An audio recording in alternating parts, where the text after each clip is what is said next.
बिस्मिल्लाहिर्रहमानिर्रहीम, अस्सलामुअलैकुम, welcome to सुबह सवेरे पाकिस्तान। मैं हूं हमजा तारक और मैं हूं इशाल सुलेमान और आप सबको मेरी तरफ से अस्सलामुअलैकुम।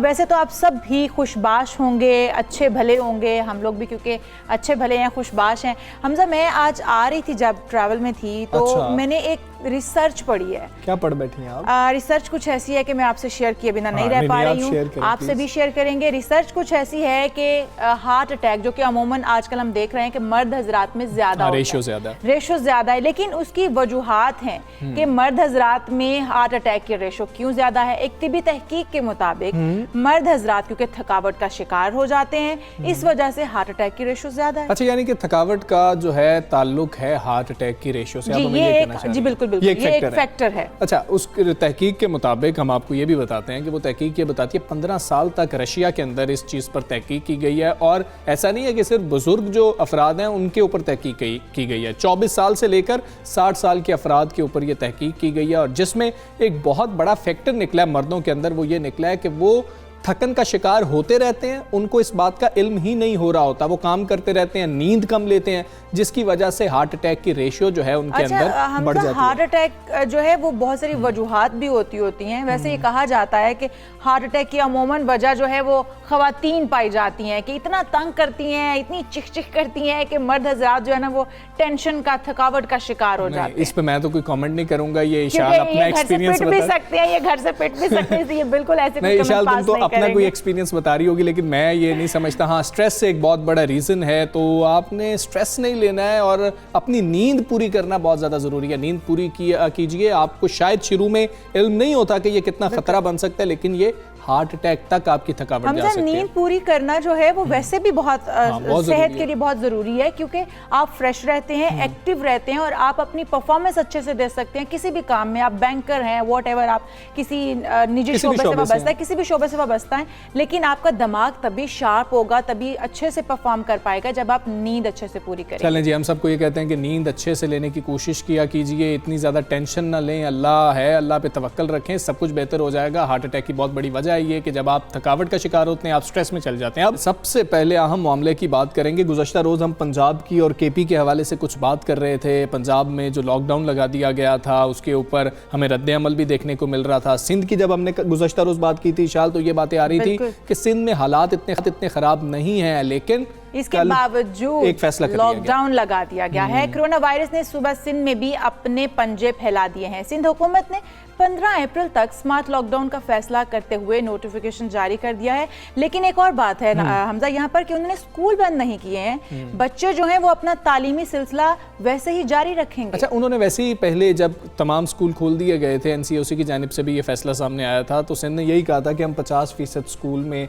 हाजिरी रखेंगे, उसी को यकीनी बनाएंगे। नोटिफिकेशन में कहा गया कि स्मार्ट लॉकडाउन में शादी हॉल्स में खाना खिलाने पर पाबंदी होगी, लेकिन कोरोना SOPs पर अमल करते हुए खुली जगह पर तकरीब में 300 अफराद तक बुलाए जा सकते हैं। ये बिल्कुल मिलता जुलता हमें थोड़ा सा मामला लग रहा है। शादी हॉल्स में अरेंजमेंट किसी ने शादी के कर लिए तो फिर होगा क्या? क्या खाना वहाँ पर नहीं खाया जा सकेगा? नहीं, वो तो अब आपको पता है, पिछली दफा तो कितनी शादियां थी जो मुलतवी करनी पड़ी, और वैसे ये इसको मुलतवी कहूंगा, मैं मनसूख नहीं कहूंगा। वैसे ये अच्छी बात भी है, जिन हजरात ने बचत करनी है वो शादी जो लॉकडाउन के दौरान कर लें, खाना खिलाने से भी बच जाएंगे और शादी भी जरा अच्छे से हो जाएगी। अच्छा, ये आपने वैसे अहम नुक्ता उठाया है इशाल, हम बचत वैसे क्यों नहीं कर सकते हैं? हमें क्यों लॉकडाउन की जरूरत है? खैर, हम अभी कोरोना के ऊपर जाते हैं। कोरोना के जो असरात है, शादी हॉल्स में बूफे की इजाजत नहीं होगी। बूफे के हवाले से उन्होंने बंद कर दिया कि बूफे नहीं होगा, और तमाम कारोबारी मराकज रात 10 बजे बंद करना होंगे। लाहौर में जो मामला है वो 6-7 बजे बंद करने का जो मामला था, वहां पर 10 बजे रखा गया है, और ये नोटिफिकेशन के मुताबिक होटल हॉल्स में डाइनिंग पर भी पाबंदी कर दी गई है। और साथ ही साथ सरकारी और निजी दफातर में भी 50% स्टाफ बुलाने की इजाज़त होगी, जबकि मेडिकल स्टोर्स या क्लिनिक, अस्पताल, बेकरीज, पेट्रोल पंप्स, इनकी बात करें तो ये खुले होंगे। ये इस फैसले से इस्तिस्ना है। सिंध हुकूमत ने यह भी कहा है कि तमाम तफरीही पार्क 6 बजे बंद कर दिए जाएंगे, जबकि बाकी कारोबारी मराकज़ जो हैं वो 10 बजे बंद हो रहे हैं। बिल्कुल, ये आम फैसला है। और सिनेमा, थिएटर, मज़ारात में आने समय जो इंडोर खेलों पर भी पाबंदी आयद कर दी गई है। और सबसे अहम मामला यह है कि स्मार्ट लॉकडाउन के दौरान और वैसे भी उन्होंने मास्क लाजमी करार दे दिया है। मास्क आप पहनेंगे, हम एहतियात ही कर सकते हैं और एहतियात से हम इस कोरोना वायरस से बच सकते हैं। अभी इस सवाल से बात करेंगे सिंध के वजीर IT तैमूर तालपुर साहब मौजूद हैं। तैमूर तालपुर साहब, गुड मॉर्निंग, अस्सलाम वालेकुम। सिंध NCOC के मुताबिक फैसले कर रहा है या अपने हकाइक की रोशनी में ही ये फैसले किए जा रहे हैं, जैसे पहले भी स्कूल्स के हवाले से भी अपने तौर पे फैसले किए गए, और लॉकडाउन की वजह से सूबे में क्या क्या जो पाबंदियां लगा दी गई हैं, मजीद किन पर गौर किया जा रहा है, वो भी हमें बताइएगा। देखिए जी, हम चाहते तो यही हैं कि मुल्क एक ही डायरेक्शन में चले और NCOC के ही तहत सारे फैसले किए जाएं, पर कुछ कमियां पेशियां हैं वफाकी हुकूमत की जो ये पूरी नहीं कर रहे। कहीं ना कहीं कुछ ना कुछ गैप आ जाता है। मैं समझता हूँ अभी जो उन्होंने वफाकी हुकूमत ने जल्दबाजी की स्कूल खोलने में, उन्हें स्कूल इतना जल्दी नहीं खोलने चाहिए थे। उन्हें इंतज़ार करना चाहिए था कि ये ख़तरनाक लहर कुछ लेवल नीचे आ जाती तो फिर ये जल्दबाजी ना करते बेहतर था। और शुरू में आपने देखा जिस तरह से काम शुरू हुआ था जब कोरोना आई, और जब कोरोना के आने के बाद कोविड-19 की वजह से मुराद अली शाह साहब चीफ मिनिस्टर सिंध ने बारहा आके अलग अलग चैनल्स के थ्रू, सोशल मीडिया के थ्रू हाथ बांध के रिक्वेस्ट की कि मेहरबानी करके कोरोना बहुत ख़तरनाक है, जो आपकी एहतियाती तदाबीर है उनसे रुजू करें, बाहर ना निकलें, सोशल डिस्टेंसिंग करें। और उसी वक्त आपने देखा कि प्राइम मिनिस्टर इमरान नियाजी भी नेशनल चैनल पे आए, नेशनल टेलीविजन पे आए और वहाँ पे आके कहा कि भाई घबराना नहीं है, कुछ भी नहीं है, नज़ला है, जुकाम है, घूमो फिरो, अयाशी करो, 2-4 दिन में सही हो जाएगा। तो हमें जाहिर बात है सिंध के लोगों के लिए, सिंध की आवाम के लिए हमें कुछ ना कुछ एक्स्ट्रा तदाबीर करनी पड़ेंगी। अभी हमने एक नया नोटिफिकेशन निकाला जिसमें जहाँ जहाँ पर ज़रूरी है वहाँ पे हम स्मार्ट लॉकडाउन दे रहे हैं। जहाँ ज़रूरत पड़ेगी स्मार्ट लॉकडाउन को छोड़ के हमें ज़्यादा एक मुफीद और सख्ती के साथ एक बिगर एरिया में भी हमें ज़रूरत पड़ी तो हम लॉकडाउन देंगे। हमने काफ़ी ऐसी तदाबीर दी हैं जिनमें टाइमिंग्स को हम फिर से रिवर्स कर रहे हैं। हम इंडोर डाइनिंग पे भी पाबंदी डाल रहे हैं। ठीक है। और मेरे ख्याल से बहुत जल्द आपको शादी गमी पे भी हमारी पाबंदी आ जाएगी अगर हम कंट्रोल ना कर सकें। तैमूर साहब, आपने कहा कि जहाँ जहाँ ज़रूरत पड़ेगी आप लोग लॉकडाउन करेंगे। अगर हम तालीम के शोबे की बात करें तो स्कूल्स जो हैं वो इस वक्त आपने बंद नहीं किए। बच्चों के लिए क्या हिफाजती इंतजामात किए गए हैं स्कूलों के हवाले से? क्योंकि बच्चे जो हैं उनकी इस वक्त अगर हम देखें तो हमें सबसे ज़्यादा डर माओं को यही होता है, घर वालों को यही होता है कि बच्चे कहीं इन्फेक्ट ना हो जाएं। आपने बाकी सब कुछ तो लॉकडाउन किया, लेकिन बच्चों के हवाले से क्या हिकमत है? और बिल्कुल साथ ये भी बताइए कि वज़ीर तालीम सिंध सईद गनी का ये कहना था कि कोरोना केसेस की शरह ज्यादा नहीं है, तो फिर आप लोगों ने अचानक लॉकडाउन का ये फैसला क्यों किया? सिंध हुकूमत हमेशा दूसरों से आगे रही है। हमने हमेशा पहल की है, हमने हमेशा डिलीवर करके बताया है आवाम को, जिसकी वजह से आज हमारी ये मकबूलियत है कि तीसरी बार लगातार सिंध हुकूमत में पाकिस्तान पीपल्स पार्टी है। हम सिंध को रूल कर रहे हैं। हम नहीं चाहते कि कहीं भी कोई भी कोताही हमसे हो जाए। हम दूसरों से 4 कदम आगे हैं और हम अपनी साइड भी दूसरों से बहुत आगे रखते हैं। हम to be on the safe side, ताकि कोई भी ऐसा नुकसान सिंध के अवाम को ना हो, इसलिए एक्स्ट्रा तदाबीर कॉशियसली ले रहे हैं और लेते हैं। ठीक है तैमूर तालपुर साहब, सिंध में लॉकडाउन के दौरान शादी हॉल्स में खाना खिलाने पर पाबंदी होगी। सिर्फ खाना खिलाने पर पाबंदी से आप क्या समझते हैं कोरोना केसेस कम करने में मदद मिल सकेगी? बिल्कुल जी, बिल्कुल मिलेगी। और आगे जाके जरूरत पड़ी तो हम ये इस पे पाबंदी भी लगा देंगे प्रॉपर किस्म की। अच्छा। आपको पता है कि जब आपकी जाके खाना खाते हैं, खाना खाने के लिए आप एक तो चमचे कांटों को हाथ लगाते हैं जिससे आपके हाथ इन्फेक्ट हो सकते हैं कोविड-19 से। और फिर खाना खाने के लिए ये भी जरूरी है कि आपको मास्क उतारना पड़ता है, यानी कि आप बहुत ज्यादा वनरेबल है उस टाइम पर उन जरासीम को अट्रैक्ट करने में या उन जरासीम को खुद तक पहुंचाने में। तो हम चाहते हैं कि कोई भी ऐसी जगह पर कोई ऐसा मौका हम ना दें पब्लिक को कि वो अपने हाथ इस्तेमाल करें इसके बगैर और सेकेंडली मास्क भी कहीं उन्हें मौका ना मिले। तैमूर साहब, कारोबारी मराकज तो रात 10 बजे तक खुले रहेंगे, क्या ताजिर बरादरी और शहरी SOPs का ख्याल रखेंगे? बिल्कुल बिल्कुल इस तरह हुआ। आपने देखा सिंध हुकूमत किस तरह हरकत में आई। हमने बहुत से जगहों पर, दुकानों पर, बहुत से रेस्टोरेंट्स पर, बहुत से वर्कशॉप्स पर हमने जाके रेड किए। रेड करने के बाद हमने वहाँ पे एक्शन उठाया। पहले हमने छोटी छोटी पेनल्टीज लगाई ताकि लोग समझ जाएं। हम लोगों का नुकसान नहीं करना चाहते, पर उन्हें सिखाना चाहते थे कि इस तरह नहीं चलेगा। तो उसके बाद हमने पेनल्टीज बढ़ाई, फिर हमने शॉप्स को सील डाउन करना शुरू किया, अपने रेस्टोरेंट्स को सील डाउन करना शुरू किया। तो अभी भी हमने इनको 10 बजे की ये टाइमिंग्स दी हैं और उसके साथ उनको बहुत ही केयरफुल, कॉशियस रहना है और 100% SOPs पे अमल दरामद करना होगा। अगर हमारी ताजिर बरादरी इस चीज पे अमल दरामद नहीं करेगी तो मजबूरन 10 बजे से 8 बजे पे टाइम को लाना पड़ेगा, 8 बजे से 6 बजे पे लाना पड़ेगा और अगर फिर भी असर ना पड़ा तो हमें स्ट्रिक्ट लॉकडाउन की तरफ जाना पड़ेगा। तो ये हमारे सिटीजन्स के लिए है, वो बहुत ज्यादा कॉशियस रहें और हमारी रिक्वेस्ट है ताजिर बरादरी से कि वो भी हमसे फुल 100% करे ताकि हम इस मसले को, ये ठीक है तैमूर साहब, अगर खुसूसी तौर पर पंजाब की हम बात कर लेते हैं तो ताजिर बरादरी हमें खुश नज़र नहीं आई हुकूमती फैसले से। क्या सिंध में ताजिर बरादरी को पहले एतमाद में ले लिया गया था जो 10 बजे का फैसला कर लिया गया? क्या ऐसा मामला सिंध में होने के भी इम्कानात हैं? देखिए जी, दुख और अफसोस की बात यह है कि PTI में कोई भी सियासी लोग नहीं है। ये हैं या तो इनके पास माफियाज बैठी हैं, या इनके पास पेट्रोल माफिया बैठी है, इनके पास गैस माफिया बैठी है, बस मेडिसिन माफिया बैठी है जिन्होंने 2.5 साल में कोई 400 से 500% दवाइयों की कीमतें बढ़ा दी हैं। कहाँ जा रही है आपकी बिजली की कीमत, कहाँ जा रही है गैस की कीमत, कहाँ जा रही है पेट्रोलियम की कीमत। तो ये गैर सियासी लोग हैं। मैं इनको एडवाइस करूंगा कि आप जो भी फैसले कर रहे हैं आप ताजिर बरादरी से, अलग अलग ऑर्गेनाइजेशन से राब्ते में आए। लास्ट टाइम आपने देखा था जब पिछले स्पेल में ज़रा सिचुएशन ख़राब हो गई थी तो हमने बहुत जल्द रातों रात में फैसले लिए थे, पर उसके बाद हमने ताजिर बरादरी को बुला के उनसे बातचीत की, उनकी एडवाइस ली, अपनी एडवाइस दी और वही किया जो हम दोनों को के लिए बेहतर था। तो मैं भी इनको एडवाइस करूंगा कि जो भी करना है करें, सख्त इक़दामात करें, पर राब्ते में रहें ताजिर बरादरी के साथ, उनकी एडवाइस पर अमल करें। फैसला ऑफ कोर्स वही होगा जो हुकूमत चाहेगी, पर दूसरों के साथ कंसल्टेशन बहुत जरूरी होती है। बहुत सी ऐसी चीजें होती हैं जो आपके जहन में नहीं है, वो आपको वहां से आती हैं और बहुत सी एडवाइस गवर्नमेंट की तरफ से ताजिर बरादरी को। सही। तैमूर साहब, सिंध में कोरोना के बायस स्मार्ट लॉकडाउन लगा दिया गया, मगर तालीमी इदारे पहले भी हमने बात की कि बंद नहीं किए गए। छोटे बच्चों को कोरोना की तीसरी लहर से महफूज रखने के लिए हुकूमती सतह पर क्या इकदाम किए जा रहे हैं, कैसे महफूज रखा जाएगा? जी, आज जैसे कि हम बात कर रहे हैं, अब से कुछ ही देर में सिंध काबीना का इजलास शुरू होने वाला है। मैं भी वहां पर हूँगा और ये स्कूलों का मसला डिस्कशन कल काबीना के एजेंडा में निकलेगा और मेरे ख्याल से जो मेजॉरिटी कैबिनेट मेंबर्स का फैसला होगा, जैसे CM साहब को बेहतर लगेगा, वही किया जाएगा और कोशिश होगी कि हम बच्चों को फिर से ऑनलाइन की तरफ ले जाएं और स्कूल को बंद करें। पर ये फैसला कल आज काबीना में फैसला हो जाएगा। आप वजीर IT भी हैं, आपकी वजारत 1 साल गुजर गया, कोरोना वबा से निपटने में किस तरह सिंध हुकूमत की मदद कर रही है? हमने बहुत से स्मार्ट सिस्टम बना के दिए हुए हेल्थ डिपार्टमेंट को, जिनको वो इस्तेमाल कर रहे हैं और बहुत सी ऐसी चीजें थी जो हम आगे फ्यूचर प्लानिंग के लिए ला रहे थे, पर क्योंकि सिचुएशन बेहतर हो गई तो हमने उस चीज को फिलहाल हॉल्ट कर दिया था।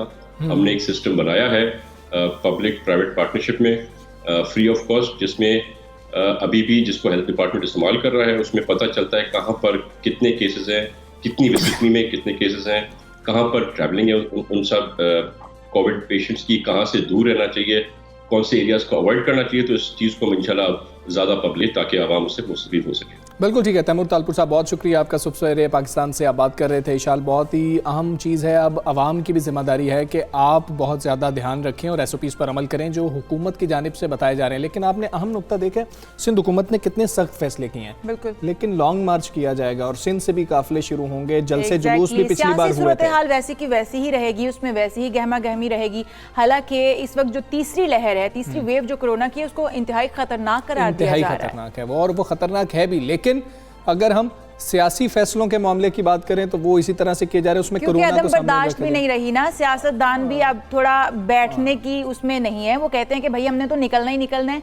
सियासत अब अदम बर्दाश्त से ऊपर की बात हो गई है। अदम बर्दाश्त का रुझान तेजी से गिर रहा है, जो इंतहाई अफसोसनाक भी है। सियासी इख्तलाफात अपनी जगह पर, और इख्तलाफात में जो है वो तब्दीली भी हो सकती है, लेकिन सियासी रहनुमाओं की जानिब से ये जो एक दूसरे के ऊपर इल्ज़ामात की बौछार है या गालम गलोच है, हाथापाई है, इसके वाक़यात हम देख रहे हैं कि बहुत ज़्यादा बढ़ रहे हैं। कल का वाक़या बड़ा अफसोसनाक है। अब अदम बर्दाश्त का ये मामला है, बर्दाश्त तो बिल्कुल ख़त्म हो गई, अदम बर्दाश्त बढ़ता जा रहा है। और फिर ऐसे इश्तियाल अंगेज़ बयानात सामने आते हैं लीडरान की जानिब से कि वो जितने कारकुन हैं वो मुश्तइल हो जाते हैं। वज़ीर आज़म के मुआविन खुसूसी शहबाज गिल साहब, जिनको आप इस वक्त देख भी रहे हैं, ये कल का वाक़या अफसोसनाक वाक़या, लाहौर हाईकोर्ट जब वो पहुँचे थे, लीगी कारकुनों ने उन पर अंडे बरसा दिए, उन पर स्याही फेंकी गई है और अजीब सा मामला हो गया। इससे पहले हमने देखा कि जो हालात पहले हुए थे वहाँ पर एहसन इकबाल साहब जो थे वो भी मौजूद थे, शाहिद खाकान अब्बासी साहब मौजूद थे और मुसद्दिक मलिक साहब मौजूद थे, मरियम औरंगज़ेब साहिबा मौजूद थी, लेकिन ये हमें रुकता हुआ मामला नज़र नहीं आ रहा। शहबाज गिल साहब ने इस मामले के बाद क्या बात की है, पहले आपको वो सुना देते हैं कि रद्द अमल क्या था। अगली बारी ਇਹੋ ਜੀ थकी हुई हरकत ਕੀਤੀ ਤੇ ਮੈਂ ਉੱਥੇ ਤੁਹਾਡੇ ਘਰ ਦੇ ਸਾਹਮਣੇ ਆ ਕੇ ਪ੍ਰੈਸ ਕਾਨਫਰੰਸ ਕਰਾਂਗਾ ਔਰ ਤੁਹਾਡੇ ਘਰੋਂ ਹੀ ਪਾਣੀ ਭਰ ਕੇ ਆਪਣਾ ਮੂੰਹ ਧੋਵਾਂਗਾ ਜੇ ਤੁਸੀਂ ਆਈ ਸੁੱਟੋਗੇ। ਅਸੀਂ ਅੱਗੇ ਹੁਣੇ ਤੁਹਾਨੂੰ ਦੱਸਿਆ ਕਿ ਮੈਂ ਜੱਟਾਂ ਦਾ ਪੁੱਤਰ ਹਾਂ, ਜੱਟ ਜ਼ਨਾਨੀਆਂ ਦੇ ਪਰਚੇ ਨਹੀਂ ਕਰਾਉਂਦੇ। जी, तो ये गुफ्तगू थी। इससे पहले भी उन्होंने ये बात की थी कि हम ये नहीं कहेंगे कि एक थप्पड़ के बदले में आप 10 थप्पड़ रसीद कर दें, हम अपने कारकुनान को ये मैसेज नहीं देंगे। बात करेंगे पूरी जो सूरत हाल है इसके ऊपर। हमारे साथ मौजूद हैं सीनियर तज्ज़ियाकार सुहेल वड़ैत साहब। सुहेल वड़ैत साहब अस्सलाम वालेकुम सर, गुड मॉर्निंग, बहुत शुक्रिया आपने वक्त दिया। सर, कल जो वाक़या पेश आया इसको बहुत दिनों से प्रिडिक्ट भी किया जा रहा था कि ऐसा वाक़या पेश आ सकता है जो इस्लामाबाद में वाक़या हुआ था, लेकिन एक तरफ तो शहबाज गिल साहब ने कहा कि हम ये नहीं कहेंगे कि एक के बदले 10 थप्पड़ मारे जाएं, लेकिन जिस तरह की उन्होंने फिर बातें की, आपको लगता है कि हम दुरुस्त सम्त में जा रहे हैं? अब जवाब पीटीआई की तरफ से हम आने का इंतजार करें? मेरा ख्याल है कि बड़ा अफसोसनाक अमर है और जाहिर है जिस तरह आपने बात की है कि अदम बर्दाश्त का कल्चर बढ़ रहा है और कोई इन्हें रोकने वाला नहीं है। और हालांकि होना ये चाहिए कि तहरीक इंसाफ को तहरीक इंसाफ की लीडरशिप रोके और नून के जो वर्कर्स हैं उनको उनके लिए हदायतनामा जारी करें नून कि भाई इस तरह की वायलेंस जो है ये ना करें। वायलेंस करेंगे तो कल को कोई भी महफूज नहीं रहेगा, कोई ना बड़ा लीडर ना छोटा लीडर। हम पहले भी इस तरह वायलेंस की वेव देख चुके हैं और इसका नतीजा ये होता है कि मियां नवाज शरीफ को भी फिर जूती मारी गई और हम इस तरह कल को वो जो पीटीआई के लीडर हैं ये भी महफूज नहीं रहेंगे। तो ये ट्रेंड ही गलत है। एक दूसरे को सुनना चाहिए, एक दूसरे को बर्दाश्त करना चाहिए।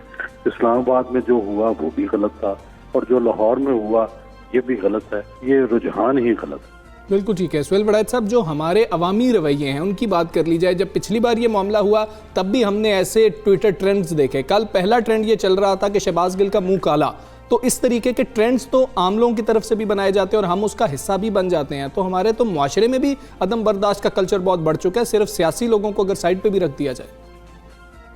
जी, लीडरशिप का यही फर्क होता है कि लीडरशिप मुआशरे के आम चलन से हट के भी लोगों को दर्श देती है।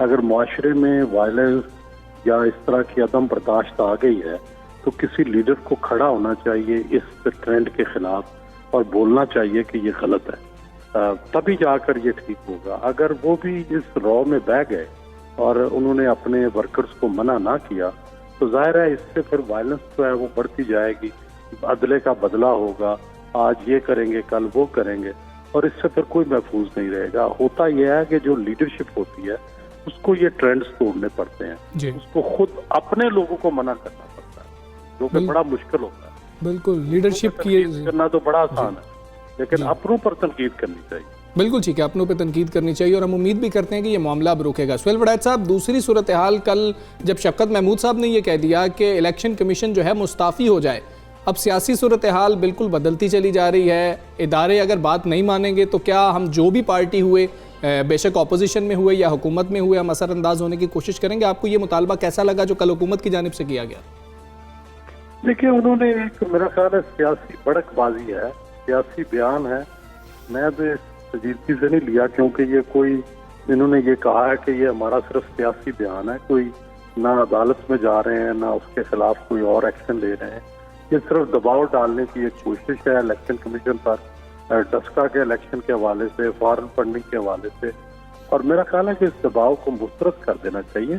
और ना ये रुझान ठीक है कि शफकत महमूद साहब जैसे पढ़े लिखे लोग, चौधरी फवाद हुसैन जैसे अक्लो बालिग आदमी ये इस तरह के बयान एक अदारे के बारे में दें जो कि आपने खुद ही उस अदारे का सरबराह उनको बनाया हुआ है और वो कुछ मुद्दत के लिए है और उन्होंने कुछ आपके खिलाफ फैसले कर दिए हैं, तो आप उनके खिलाफ ही हो गए हैं या उनको हटाने के दर पे हो गए हैं। ये कोई मुनासिब बात नहीं है। बाज़ औक़ात फैसले आपके हक में आ जाते हैं, बाज़ खिलाफ आ जाते हैं। डाइजेस्ट करना चाहिए, बर्दाश्त करना चाहिए, तहम्मुल का इज़हार करना चाहिए।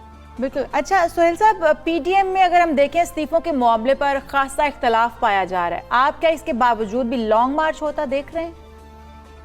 जी मेरा ख्याल है लॉन्ग मार्च तो हो जाएगा। देखिए पीडीएम में कई चीजों पर इख्तलाफ है, कई चीजों पर इत्तेफाक भी है ना। पहली बात है कि सारे हुकूमत के खिलाफ मुतहद हैं, तो बाकी टैक्टिक्स के ऊपर इख्तलाफ है, वो अल्टीमेटली रिजॉल्व हो जाता है। जो जो वक्त आता है आप देखते हैं कि वो उससे गुजरते जाते हैं। आपने देखा कि सेनेट के इलेक्शन में उन्होंने हिस्सा लिया, दोनों इलेक्शन में हिस्सा लिया। पहले कहते थे हम हिस्सा नहीं लेंगे, तो आखिर वो इस प्रोसेस से गुजर गए। तो बुनियादी बात तो उनका इतिहाद इस बुनियाद पर है कि इमरान खान साहब की मुखालफत करनी है या उनको हटाने की कोशिश करनी है, तो वो कर रहे हैं। बिल्कुल ठीक। सुहेल वड़ैच साहब, सेनेट सूरत हाल पहला अगर हम देख लें, जब यूसुफ रज़ा गिलानी साहब कामयाब हुए तो लग रहा था कि हुकूमत दबाव में है, लेकिन बाद में जब चेयरमैन सेनेट का वो इंतखाब हार जाते हैं, उसके बाद आप क्या देख रहे हैं? क्या अब हुकूमत के ऊपर दबाव ज़्यादा है या पीडीएम के ऊपर दबाव बढ़ गया? मेरा ख्याल है दोनों के ऊपर दबाव बढ़ गया। ठीक है, दोनों का अपना अपना दबाव है। और लेकिन देखना ये चाहिए कि हुकूमत को भी देखना चाहिए कि इतना कम मार्जिन है, कभी वो जीत रहे हैं कभी हार रहे हैं, तो वो एक सुकून की नींद नहीं खेल सकते। उन्हें चाहिए कि कोई आवाम की भलाई के लिए कुछ करें, ताकि कल को इलेक्शन हो या कल को कोई सूरत हाल हो तो लोग उनके हक में खड़े हों। अभी तक तो अवामी भलाई के लिए कुछ नहीं कर रहे। महंगाई, बेरोजगारी, इस तरह की मायूसी जो है वो है। बिल्कुल ठीक है। सुहेल वड़ैच साहब, बहुत शुक्रिया आपका। सुबह सवेरे पाकिस्तान से आप रहे थे और इशाल यही मामला है कि सबसे बड़ा जो चैलेंज है हुकूमत के लिए वो ये महंगाई है, बेरोज़गारी है, और अगर हुकूमत ने इस तरफ तवज्जो नहीं दी तो फिर ये पीडीएम से भी बहुत बड़ा चैलेंज साबित हो जाएगा। बिल्कुल ऐसा ही है, लेकिन इसके बावजूद लॉन्ग मार्च तो होकर रहेगा। अच्छा, लॉन्ग मार्च होकर रहेगा। इशाल को लगता है कि लॉन्ग मार्च होकर रहेगा, लेकिन आज पीडीएम का इजलास है, उसमें भी कई फैसले अहम हैं। वो जो होंगे उसके बाद कुछ सिचुएशन क्लियर होती हुई नजर आएगी। हम एक ब्रेक लेते हैं, ब्रेक के बाद आपको फिर मिलते हैं।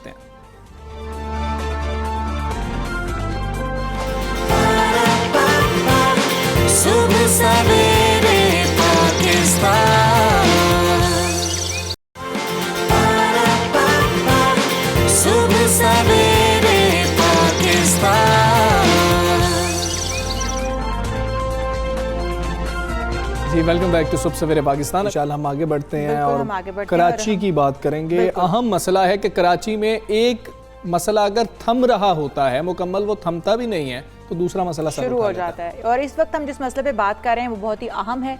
कराची में स्ट्रीट क्राइम और चोरी की वारदातें बढ़ती जा रही हैं। दहशतगर्दी हो, टारगेट किलिंग हो, ये अभी ख़त्म नहीं होती कि स्ट्रीट क्राइम जैसा जो जिन है वो बोतल से बाहर आ जाता है। इस वक्त भी शहर का सबसे बड़ा चैलेंज स्ट्रीट क्राइम बन चुका है और बहुत ही मुश्किल हो रही है। कोई शहरी महफूज अपने आप को नहीं तस्वुर कर रहा। गुज़श्ता साल शहर में 88,730 से ज़ायद वारदातें रिपोर्ट की गई थी और जिनमें शहरी कम अज़ कम अगर बात कर लेना तो 2.25 अरब रुपए से ज़ायद मालियत से महरूम कर दिए गए थे। और रवां साल के भी स्ट्रीट क्राइम्स में अब तक कराची के शहरी 41 करोड़ से ज़ायद मालियत की अशिया से महरूम हो चुके हैं। लेकिन बाज़ दफ़ा ऐसा होता है कि मज़ाहमत की जाती है, शहरी अपना माल बचाने के लिए मज़ाहमत करते हैं और उस सूरत में अपनी जान गंवा बैठते हैं। ये एक ऐसा मसला है कराची शहर का जो कि बढ़ता चला जा रहा है।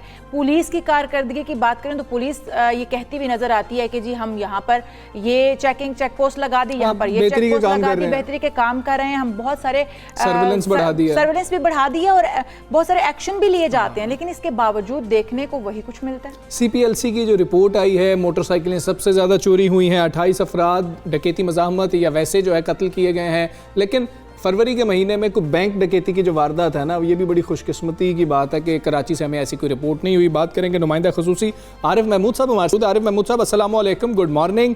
रिपोर्ट सामने आई है, आपने हमारे साथ ये रिपोर्ट शेयर किया, ज़रा व्यूअर्स को भी बताएं कि कितनी वारदातें बढ़ गई, इसकी वजूहात क्या अभी तक आपको समझ आई? देखिए, स्ट्रीट क्राइम जो है वो कराची के लिए कोई बहुत नया मसला नहीं है या कोई अनहोनी बात नहीं है। और कराची का तकरीबन हर शहरी, अगर ये कहा जाए कि वो कभी ना कभी स्ट्रीट क्राइम का शिकार किसी न किसी शक्ल में रहा है, तो ये गलत नहीं होगा। इस साल जो स्ट्रीट क्राइम के हवाले से जो वाक़यात सामने आ रहे हैं, जो डाटा सामने आ रहा है, उसको अगर देखा जाए, उसको एनालाइज किया जाए, तो हमारे सामने 2-3 चीज़ें आती हैं। नंबर 1 तो ये कि कराची पुलिस चीफ जो गुलाम नबी मेमन है, उनकी जानिब से ये हिदायत की गई कि हर वाक़े का जो है वो बाकायदा रिपोर्ट किया जाए, उसका FIR दर्ज की जाए और उसका मुकदमा रिकॉर्ड पर होना चाहिए। और अब ये भी हमने देखा है कि जो SHO जो है वो मुकदमा दर्ज नहीं करते, उनमें से बहुत सौ को हटाया गया, उनके खिलाफ कार्रवाई की गई। तो जो अभी डाटा में कंपैरिजन में हम जब देखते हैं, जो फ़र्क वाज़ेह तौर पे नज़र आ रहा है, उसकी एक बुनियादी वजह और बड़ी वजह यह है कि अब तमाम चीज़ें रिपोर्ट हो रही हैं। पहले जो कराची पुलिस का रवैया था वो ये था कि वो रिपोर्ट नहीं होता था, बहुत ज़्यादा उसको जो है वो छुपाया जाता था। और कराची में अगर मैक्सिमम मैं आपसे कहूँ कि 40% स्ट्रीट क्राइम रिपोर्ट होते थे, तो ये गलत नहीं होगा। तो अभी का इस साल का डाटा हम देख रहे हैं, अमूमी तौर पे कराची के मुख्तलिफ इलाके और हॉट स्पॉट्स हैं जहाँ पर ये वाक़यात होते हैं। 3000 मोटरसाइकिलें तकरीबन हैं जो हर महीने चोरी की जाती हैं। अच्छा। छीनने और चोरी की जाने के जो वाक़यात हैं वो अलग अलग हैं। इसी तरह जो गाड़ियाँ हैं उसमें छीनने के जो वाक़यात हैं वो कम है, चोरी करने के वाक़यात जो हैं वो थोड़े से ज़्यादा हैं। 75 लोग ऐसे हैं तकरीबन जो इस साल में जिन्हें कत्ल किया गया, और उसमें से कोई 12 या 13 शहरी ऐसे हैं जिन्हें डकैती मज़ाहमत में जो है वो कत्ल का निशाना बनाया गया। और 95 लोग हैं, 100 लोग हैं तकरीबन जिन्हें जो है वो इन वाक़यात में ज़ख्मी। तो ठीक है आरिफ महमूद साहब, हमें ये भी बताएं कि हम देखते हैं कि कराची पुलिस तो काफ़ी ज़्यादा मुतहर्रिक होती है, वो कहती है कि हमें काम नहीं करने दिया जा रहा, हम तो इस्तीफ़े देने के लिए जा रहे हैं क्योंकि हम अपनी ड्यूटी नहीं सर अंजाम दे पा रहे ऐसे प्रेशर के अंदर। तो ये कोई प्रेशर नहीं है कि स्ट्रीट क्राइम बढ़ रहे हैं, इसमें कोई अफसर नहीं सोचता कि शायद इसमें भी मुस्ताफ़ी हो जाना चाहिए, हम लोगों के जानो माल का तहफ़्फ़ुज़ नहीं कर पा रहे? देखें, जानो माल का तहफ़्फ़ुज़ यकीनी तौर पे पुलिस का और पुलिस के अफसरान का जो है वो बुनियादी जिम्मेदारी है और उसके ऊपर काम भी हो रहा है। लेकिन कराची एक बहुत बड़ा शहर है जहाँ बहुत से लोग जो है वो आते हैं। और सबसे अहम बात यह है कि अगर आप इसका कंपैरिजन करें कि जो जुर्म के वाक़यात हैं, जो डकैती के, रहज़नी के, स्ट्रीट क्राइम के वाक़यात, उसमें कौन लोग मुलविस हैं, तो आपके लिए वो डाटा इंतहाई चौंका देने वाला होगा। उसके अंदर बहुत सारे ऐसे लोग हैं जो बर्मी हैं, उसमें बहुत सारे ऐसे लोग हैं जो बंगाली हैं, उसमें बहुत सारे ऐसे लोग हैं जो सिर्फ मनशियात फरोशी का एक सेटअप चलाने के लिए जो है वो मोटरसाइकिल चोरी करते हैं। और बाज़ औक़ात वो जो 40,000 रुपए की मोटरसाइकिल होती है उससे 3,000 रुपए में फरोख्त कर दिया जाता है। आरिफ महमूद, जैसा कि हमजा हमने इर्द गिर्द जो अवामी राय है वो भी हम अगर देखें तो लोग ये कहते नज़र आते हैं, शहरी इस बात की शिकायत करते नज़र आते हैं कि पुलिस जो है वो साथ मिली हुई होती है, भाई पुलिस की शमूलियत के बगैर ये काम नहीं हो सकता। तो इस बात में कितनी सदाकत है, क्योंकि शहरी इस बात की शिकायत करते नज़र आते हैं?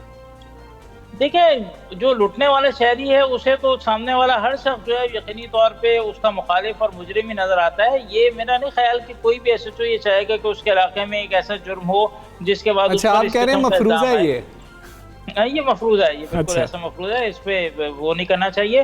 पुलिस बहरहाल काम कर रही है, सिक्योरिटी इदारे काम कर रहे हैं। कल भी कराची में एक दहशतगर्दी का बड़ा वाक़या हुआ है, उसमें जो है वो एक रेंजर्स के जवान की शहादत भी हुई है। बहुत सारे चीज़ें ऐसी हैं जो सरफेस पे नहीं आती और उन्हें जो है वो हमारे इदारे पहले से जो है वो नाकाम बनाते हैं। उन तमाम चीज़ों पे काम हो रहा है, लेकिन स्ट्रीट क्राइम के लिए जो है वो मुख्तलिफ ज़ाब्तों पे, मुख्तलिफ लाइन्स पे काम हो रहा है। और इसके लिए ख़ास तौर पे मनशियात फरोशों के खिलाफ एक मुहिम भी शुरू की गई थी और उसके एक अच्छे नसाइज सामने आने में यकीनी तौर पे 1-2 महीने लगेंगे कि वो रिजल्ट जो ये क्राइम करने वाले लोग हैं, क्रिमिनल्स हैं, वो बड़े ही मुनज़्ज़म होकर काम करते हैं। हमारी जो फोर्सेस हैं उनको भी उतनी मुनज़्ज़म होकर, उतनी शार्प माइंडेड होकर एक स्टेप आगे होकर सोचने की ज़रूरत है। अच्छा, कराची में हमने वाकई जिस तरह इशाल कह रही हैं आरिफ साहब, ये हमें बताएं कि बड़े इनोवेटिव किस्म के जो हैं ये चोर हमें मिलते हैं, कोई ना कोई नया तरीका ढूंढ के लाते हैं, जैसे हॉलीवुड मूवीज़ को बहुत ज़्यादा फॉलो करते हैं।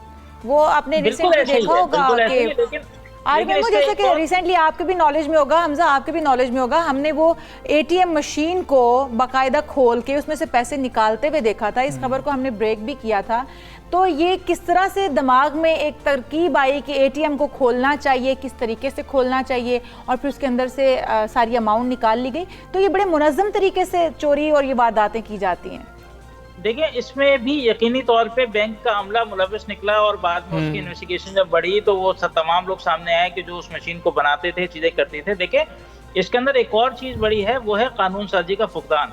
आप यहाँ से मुल्जिम को पकड़ लेते हैं जो स्ट्रीट क्राइम में मुलविस होता है, आप अदालतों में पेश करते हैं और कमजोर इस्तिगासे की वजह से या प्रॉपर जो प्रोसिक्यूशन उसकी नहीं हो पाती, ये मुल्जिमान अगले चंद महीने में वापस आ जाते हैं और फिर दोबारा इसी काम के अंदर मुलविस हो जाते हैं। हमने ऐसे ऐसे मुल्जिम देखे हैं जो 20-20 बार जेल जा चुके हैं, लेकिन उसके बावजूद वो जो है वो हैबिचुअल किस्म के स्ट्रीट क्रिमिनल्स हैं। तो लेजिस्लेशन किए बगैर और पुलिस को की एफिशिएंसी बढ़ाए बगैर इस चीज़ पे काबू पाना इतना आसान नहीं होगा। बिल्कुल ठीक है, प्रोसिक्यूशन को भी स्ट्रॉन्ग करना होगा। बहुत शुक्रिया आरिफ महमूद साहब हमारे साथ मौजूद थे। ये बड़ा अहम मामला है स्ट्रीट क्राइम, जिस तरह इशाल आपने भी कहा, ये तो बड़े इनोवेटिव है। हमने फिर डिलीवरी बॉयज़ के हवाले से भी देखा कि वो डिलीवरी बॉयज़ हैं, वो किस तरीके से वारदातें हो रही हैं। लेकिन पुलिस जो काविशें कर रही है, जो स्केट फोर्स की भी बात हो रही थी कि स्केट फोर्स बनाई जा रही है जो इस पर काबू पाएगी, उम्मीद करते हैं कि ये जो स्ट्रीट क्राइम्स हैं कुछ कम हो जाएंगे। पुलिस जो है ना, उसको भी सोचने की जरूरत है क्रिमिनल्स के माइंड से। उतना ही आगे बढ़ के उतना ही शार्प माइंड हो गए। ये इशाल का मशवरा है पुलिस को, तो मैं समझता हूँ कि इशाल के मशवरे पे ज़रूर अमल किया जाएगा। खैर इशाल, एक और अहम चीज़ है, अब आप कहीं पर भी जा रहे हो ना, आपने ऐसा किया कि इस सड़क से दूसरी सड़क ली है या किसी गली में ही एंटर हो गए हैं, तो उधर बड़े बड़े बोर्ड लगे होंगे कि और ये हर मर्द का मसला है, हर मर्द का मसला है। और वो गाड़ी छोड़ के चलाता है, वो उधर देखता है कि अच्छा, अक्सर शादियां नहीं हो पाती। हमजा, आपकी हो गई, ये बड़ी अच्छी बात है, लेकिन अक्सर शादियां मेरे वैसे भी अच्छे हालात हैं वजह से नहीं हो पाती कि बाल नहीं होते। अच्छा, ये बड़ी गलत बात है। वैसे शादियों में ये चीज़ें नहीं देखनी चाहिए। इस वक्त पाकिस्तान में कुछ ऐसी सूरत हाल है जिसका मैं और इशाल जिक्र कर रहे हैं। हर छोटे बड़े शहर में सैकड़ों हेयर ट्रांसप्लांट यानी बालों की पैवंदकारी के जो क्लिनिक्स हैं वो खुले हुए हैं और लोग देखते हैं। सबसे ज़्यादा पाकिस्तान में जो मसला है कि अगर आप किसी ऐसे ट्रीटमेंट के लिए भी जा रहे हैं, आप कोशिश करते हैं कि सस्ते से सस्ता हमें मिल जाए, तो फिर हम ये नहीं देखते कि ये सर्टिफाइड है भी या नहीं है। कंप्रोमाइज कर जाते हैं, सेहत कंप्रोमाइज कर जाते हैं। अलमिया यही है कि इनमें से अक्सरियत के पास तो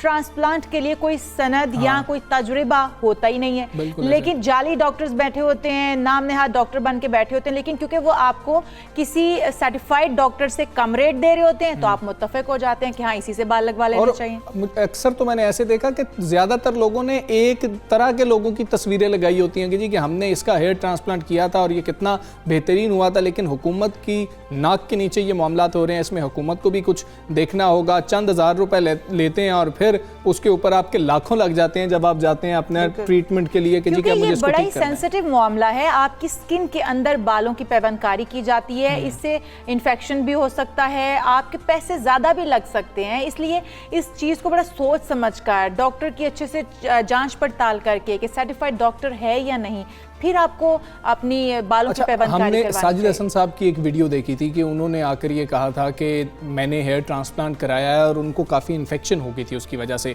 तो हमें बहुत ज़्यादा ख्याल करना चाहिए और हम ही सारी बात नहीं करेंगे। माहिर हेयर ट्रांसप्लांट डॉक्टर अनिल रियाज भट्ट हमारे साथ मौजूद हैं, उनसे जानने की कोशिश करेंगे कि ये फैसला कैसे करना चाहिए कि हेयर ट्रांसप्लांट आपको करवाना है अगर तो वो कहाँ से करवाना है। डॉक्टर साहब अस्सलाम वालेकुम, गुड मॉर्निंग। डॉक्टर साहब, ये मुल्क भर में मर्दों का तो एक बहुत बड़ा मसला है कि हमने हेयर ट्रांसप्लांट कराना है और अब इसका रुझान भी बहुत ज़्यादा बढ़ चुका है, लेकिन मालूम ही नहीं है कि किससे करवाना चाहिए किससे नहीं करवाना चाहिए। क्या बुनियादी चीज़ें देखनी चाहिए? जी, इसमें सबसे अहम बात यही है कि एवरीवन इज़ इन अफेक्ट्स के वो कहाँ से करवाए और किधर जाए, और इसी की अहमियत के बारे में मैं जिक्र करता चलूँ कि सस्ते से सस्ता, जिस तरह आप कह रहे थे, सस्ते से सस्ता या महंगे से महंगा should not be your criteria कि क्या होना चाहिए। सर्टिफाइड डॉक्टर जो हेयर ट्रांसप्लांट में ट्रेंड हो, ये सबसे अहम है कि उसकी ट्रेनिंग कहाँ से है और वो कितने अरसे से कर रहा है। अब कोई भी डॉक्टर जो सीनियर भी हो सकता है, आज उसका दिल चाहे कि अब वो हेयर ट्रांसप्लांट करे, ज़रूरी नहीं है कि वो हेयर ट्रांसप्लांट कर सके, कितना भी क्वालिफाइड हो, और एकदम से उसका दिल चाहे कि वो हेयर ट्रांसप्लांट की भी कमाई हासिल कर सके तो वो हेयर ट्रांसप्लांट शुरू कर सकता है। There is no one to stop him. ये पब्लिक ने ही देखना है कि वो किस तरह से देख सकती है कि कौन एक्सपर्ट है कौन एक्सपर्ट नहीं है, और ये चीज़ आप उस डॉक्टर के एक्सपीरियंसेस या प्रीवियस एक्सपीरियंसेस से ही कर सकते हैं। साजिद हुसैन का आपने जिक्र किया कि उनको इन्फेक्शन हुआ, तो ज़ाहिरी सी बात है कि there are certain things which were like wrong with him as well. He was definitely old with long standing baldness, और जो उनके साथ हुआ उनके डॉक्टर को सोचना चाहिए था कि अगर मैं इस केस के अंदर हाथ डाल रहा हूँ तो ये कॉम्प्लिकेटेड केस है और इसको मुझे मतलब I should have previous knowledge कि मैंने इसको किस तरह से डील करना है। हमारी एक सोसाइटी है जिसे कहते हैं hair restoration society of Pakistan, उसकी मेंबरशिप देखनी आपके लिए बहुत ज़रूरी है। At least there is a group of doctors जो हम देख रहे हैं कि कौन डॉक्टर ये काम कर सकता है, कौन नहीं कर सकता। किसी भी MBBS के लिए कहीं से भी स्टाफ लेना जो किसी डॉक्टर के पास काम करते थे और फिर निकाले गए और उनके साथ काम कर लेना कोई मुश्किल नहीं है, डिग्री उसके पास है। आपने जो चीज़ इंश्योर करनी है वो ये देखना है कि जब आपको चेकअप कर रहा हो वो डॉक्टर है, जो फैसला कर रहा हो वो डॉक्टर है, और जो सर्जरी कर रहा हो, सर्जरी के तीन हिस्से होते हैं जिसके बारे में आपको बहुत बगौर देखना है। बाल निकालना, सुराख बनाना और बाल लगाना। जो तीसरा पार्ट है वो हम करते हैं, अपने स्टाफ को डेलीगेट करते हैं, क्योंकि उसके अंदर कोई कट नहीं होता, उसके अंदर एक बनी बनाई जगह में बाल डाला जा रहा होता है।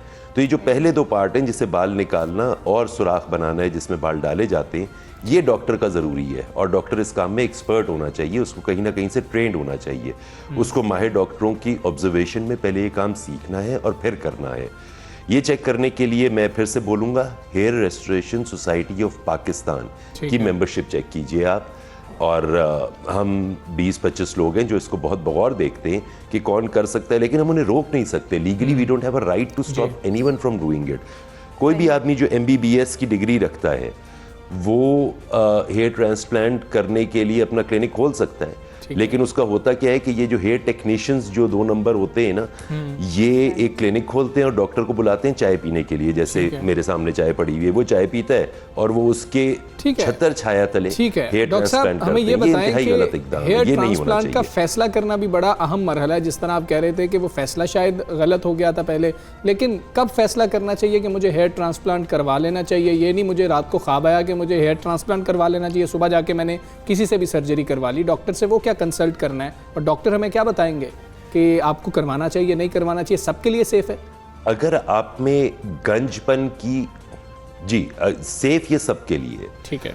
अगर आपकी एक उम्र के मतलब एक उम्र के खास हिस्से में जहां पे आपको दिल की तकलीफ ना हो, ब्लड प्रेशर शुगर ना हो, अगर उसके साथ भी ये हो सकता है, उसके अंदर और कम से कम एज के अंदर भी अगर आपको ऑब्वियस गंजपन है तो आप हेयर ट्रांसप्लांट करवा के उसे ठीक करवा सकते हैं। ठीक है। हेयर ट्रांसप्लांट के लिए कोई उम्र की कैद खास नहीं है। ठीक है। अब अगर आपका अपना दिल चाह रहा है कि मेरे बाल यहाँ नहीं होने चाहिए, मेरे बाल यहाँ होने चाहिए, तो इसके लिए आप ज़रूर डॉक्टर से मशवरा कर लीजिए कि मुझे करना भी चाहिए कि नहीं करना चाहिए। लेकिन ये देखना बहुत ज़रूरी कि एक तो ऑब्वियस गंजपन हो, जो लोग आपको कह रहे हो कि आप गंजे हैं, आपको ऑब्वियस गंजपन है तो ज़रूर करवाएं। मेरा माथा छोटा कर दो, that is not the criteria. Ask a specialist aesthetic doctor जो कमर्शियल दुनिया से निकल के आपके लिए फैसला करे कि आपका हेयर ट्रांसप्लांट हो सकता है कि नहीं। ये कमर्शियल प्रैक्टिस है, इसके अंदर जो मशवरा होगा वो शायद कमर्शियली बायस्ड हो सकता है। तो आपको बहुत केयरफुली ये देखना है कि आपको कब करना है, और एक माहिर एस्थेटिक डॉक्टर जो कि हेयर ट्रांसप्लांट करता है उससे पूछना है। आप एक खास एज में करवा लें, यहाँ पे आगे करवा लीजिए और पीछे से आप खाली हो जाएं। दिस इज समथिंग जिसको आपने बहुत बगौर देखना है। आपकी हेयर लाइन कोई आपकी मर्जी के मुताबिक बना रहा है तो he is not the right doctor. सही। डॉक्टर साहब, एक तो आपने ये कहा कि इसमें आपको सबसे पहले ये देखना होगा कि आपको लगवाने की बाल ज़रूरत कहाँ पर है। सब लगवा सकते हैं, सबके लिए सेफ है। लेकिन एक और जो पॉइंट होता है हमजा, वो ये भी है कि इसके लिए, क्योंकि कोई भी मेडिकेशन लेने के लिए, ट्रीटमेंट लेने के लिए डॉक्टर्स ये कहते हैं कि ये टेस्ट करवाएं, वो टेस्ट करवाएं, क्या इसके लिए भी कोई टेस्ट होना ज़रूरी है कि बाद की जो प्रॉब्लम्स हैं, इन्फेक्शन है या कुछ भी इस तरह का, उससे बचा जा सके? जी, एक स्टैंडर्ड डॉक्टर जब भी कोई ऑपरेशन करेगा तो ये ज़रूर देखेगा कहीं ऑपरेशन पेशेंट के गले ना पड़ जाए। वो एक नॉर्मल टेस्ट का एक रेंज है, मतलब आपका हेपेटाइटिस बी सी HIV देखेगा ताकि आपको ये पता चल सके कि आपकी वजह से उस इदारे में ये इन्फेक्शन ना चला जाए और वहाँ से फिर दूसरे लोगों तक ना चला जाए। ठीक है। फिर आपकी ब्लीडिंग प्रोफाइल वगैरह देखेगा, कहीं आप ओवर ब्लीड तो नहीं करते। अगर आप एक सर्टेन एज से ऊपर है तो आपके दिल के टेस्ट वगैरह भी कराएगा। डायबिटीज़ के अंदर इंसुलिन के ऊपर रख के आपका हेयर ट्रांसप्लांट हो सकता है। जिस भी मतलब it has to be a doctor, और डॉक्टर आपके खिलाफ नहीं होता, इसलिए ये टेस्ट वो करके आपका हेयर ट्रांसप्लांट करेगा। और जहाँ तक आपकी गंजपन का कोई टेस्ट है, ऐसे कोई टेस्ट मौजूद नहीं है, ना उनको करने की ज़रूरत है कि आप गंजे क्यों हो रहे हैं। बेशुमार चीज़ें हैं, लेकिन एक माहिर डॉक्टर की मौजूदगी बहुत लाजमी है इन तमाम प्रोसेसेस के अंदर कि वो आपके लिए क्या रिकमेंड करता है, क्या नहीं रिकमेंड करता। ठीक है डॉक्टर साहब, हमें ये उसके बताएं बाद कि देयर आर सर्टेन स्टेजेस जहाँ हेयर ट्रांसप्लांट नहीं होता। ठीक है डॉक्टर साहब, ये देयर आर सर्टेन स्टेजेस जहाँ हेयर ट्रांसप्लांट नहीं होता, आपको मेडिसिन से गुजारा हो सकता है, PRP से गुजारा हो सकता है, लेकिन ये सब चीज़ें आपको एक आदमी इस कमर्शियल दुनिया से निकल के ही फैसला करके बता सकता है। बिल्कुल डॉक्टर साहब, मैं यही पूछना चाह रहा था आपसे कि क्या हेयर ट्रांसप्लांट हमारे पास आखिरी सोल्यूशन है? उससे पहले हमारे पास, जिस तरह से अभी आपने जिक्र कर दिया, सोल्यूशंस मौजूद हैं, पहले हमें उधर ही जाना चाहिए और वो भी डॉक्टर ही बताएगा हमें? जी, डॉक्टर ने ही फैसला करना है और इस डॉक्टर को माहिर होना भी ज़रूरी है। देखिए, अगर आप एक कमर्शियल दुनिया में जाते हैं, there are 3 things, there are certain medicines और उसके बाद एक PRP है। अब PRP डॉक्टर को फ़ायदा दे रही है, तो वो जाहिर बात है उसको रिकमेंड करने की कोशिश करेगा। दवाइयाँ उसको फ़ायदा नहीं देती, वो तो मेडिकल कंपनीज को फ़ायदा देती हैं। तो वो अगर आपको दवाइयाँ बता रहे हैं, तो वो अपना एक फाइनेंशियल एस्पेक्ट साइड पर रख के आपको बता रहे हैं कि जनाब आप दवाइयाँ लीजिए, आपको इस तरफ आने की ज़रूरत नहीं है। हेयर ट्रांसप्लांट अगर ज़रूरत है तो वो करेगा, और अगर जरूरत नहीं है तो वो उस पे से अपना हाथ रोक के रखेगा कि जनाब अभी इसका टाइम नहीं है, इसको किसी और वक्त के लिए आप छोड़िए। सही डॉक्टर साहब, ये भी तो एक बड़ा मसला है कि अब जब हम डॉक्टर के पास जाते हैं तो हमें कैसे पता चलेगा कि डॉक्टर जो हमें राय दे रहा है वो हमारे लिए ठीक है या फिर डॉक्टर के लिए ठीक है? इसके लिए आपको मिल के ही पता चलेगा डॉक्टर से, और उसको असेस करना है। किस्मत की खराबी की वजह से गवर्नमेंट की ग्रिप इन चीज़ों के ऊपर बहुत कम है, और गवर्नमेंट अगर ग्रिप कर भी ले तो कुछ ऐसे लूप होल्स मौजूद हैं जिसके ज़रिए ये चीज़ को हैंडल करना मुमकिन नहीं है। इट इज़ जस्ट लाइक कि आप किसी मैकेनिक के पास जाते हैं, ये भी हो सकता है कि वो आपका थोड़ा सा थोड़ा काम करके आपकी गाड़ी चला दे, ये भी हो सकता है कि वो बेशुमार आपका खर्चा करे और काम वही करे। तो या तो गवर्नमेंट अपनी ग्रिप तेज करे, या इंसान जब भी किसी के पास जाए तो आंख खोल के देखे कि किसके पास जा रहा है, वो सच भी बोलता है, वो उसे महसूस हो रहा है कि नहीं हो रहा। उससे लॉजिक पूछे, हर सवाल के जवाब की लॉजिक होती है, जो कि डॉक्टर का काम है कि पेशेंट को सेटिस्फाई करके समझाए कि क्या होना चाहिए, ना कि उसके दिल की तसल्ली करे। डॉक्टर साहब, इस वक्त हमारी खवातीन भी देख रही होंगी ये प्रोग्राम, तो मैं आपसे ये भी जानना चाहूंगी, बहुत सारी खवातीन भी जानना चाहेंगी, ये मसाइल उनमें भी होते हैं कि बाल कम हो जाते हैं। जैसे जिस फील्ड में हम हैं उसमें तो बालों की बहुत ही ज़्यादा बर्बादी भी होती है, ख़राब हो जाते हैं, तो क्या खवातीन भी हेयर ट्रांसप्लांट करवा सकती हैं? जी बिल्कुल, ख़वातीन का हेयर ट्रांसप्लांट होता है और बहुत अच्छा हेयर ट्रांसप्लांट होता है। और मुझे इस रिजर्वेशन की समझ बहुत कम आती है कि why do they appear so let, वो इतने सारे गंजपन के साथ क्यों गुजारा करती हैं। फिर ख़वातीन को हेयर ट्रांसप्लांट से बहुत पहले मुख्तलिफ मेडिसिन, PRP, ये सब उनके लिए ज़रूरी हैं। वो बेशुमार प्रोडक्ट इस्तेमाल करेंगी जो कि मेडिकल स्टोर वाला उनको बताएगा कि ख़वातीन भी हेयर ट्रांसप्लांट करवा सकती हैं। डॉक्टर अनिल रियाज बटाल हमारे साथ मौजूद थे। डॉक्टर साहब हमें बता रहे थे, और इशाल आपने परेशान नहीं होना जी, आप इतना परेशान हुआ भी ना करो यार, तुम मतलब वैसे ही जो है। मुझे ऐसी कोई परेशानी नहीं है, अल्हम्दुलिल्लाह मेरे बाल बहुत अच्छे हैं। हमजा, मैं बाकी खवातीन के लिए जो कि इस वक्त प्रोग्राम देख रही होंगी उनके लिए पूछ रही थी कि अगर ऐसा कोई मसाइल, कोई मसला आपके साथ है तो आप भी हेयर ट्रांसप्लांट, लेकिन एक अच्छे सर्टिफाइड डॉक्टर के पास जाने की कोशिश करें। हमें एक ब्रेक लेनी है, ब्रेक के बाद आपको फिर मिलते हैं। Stay with us.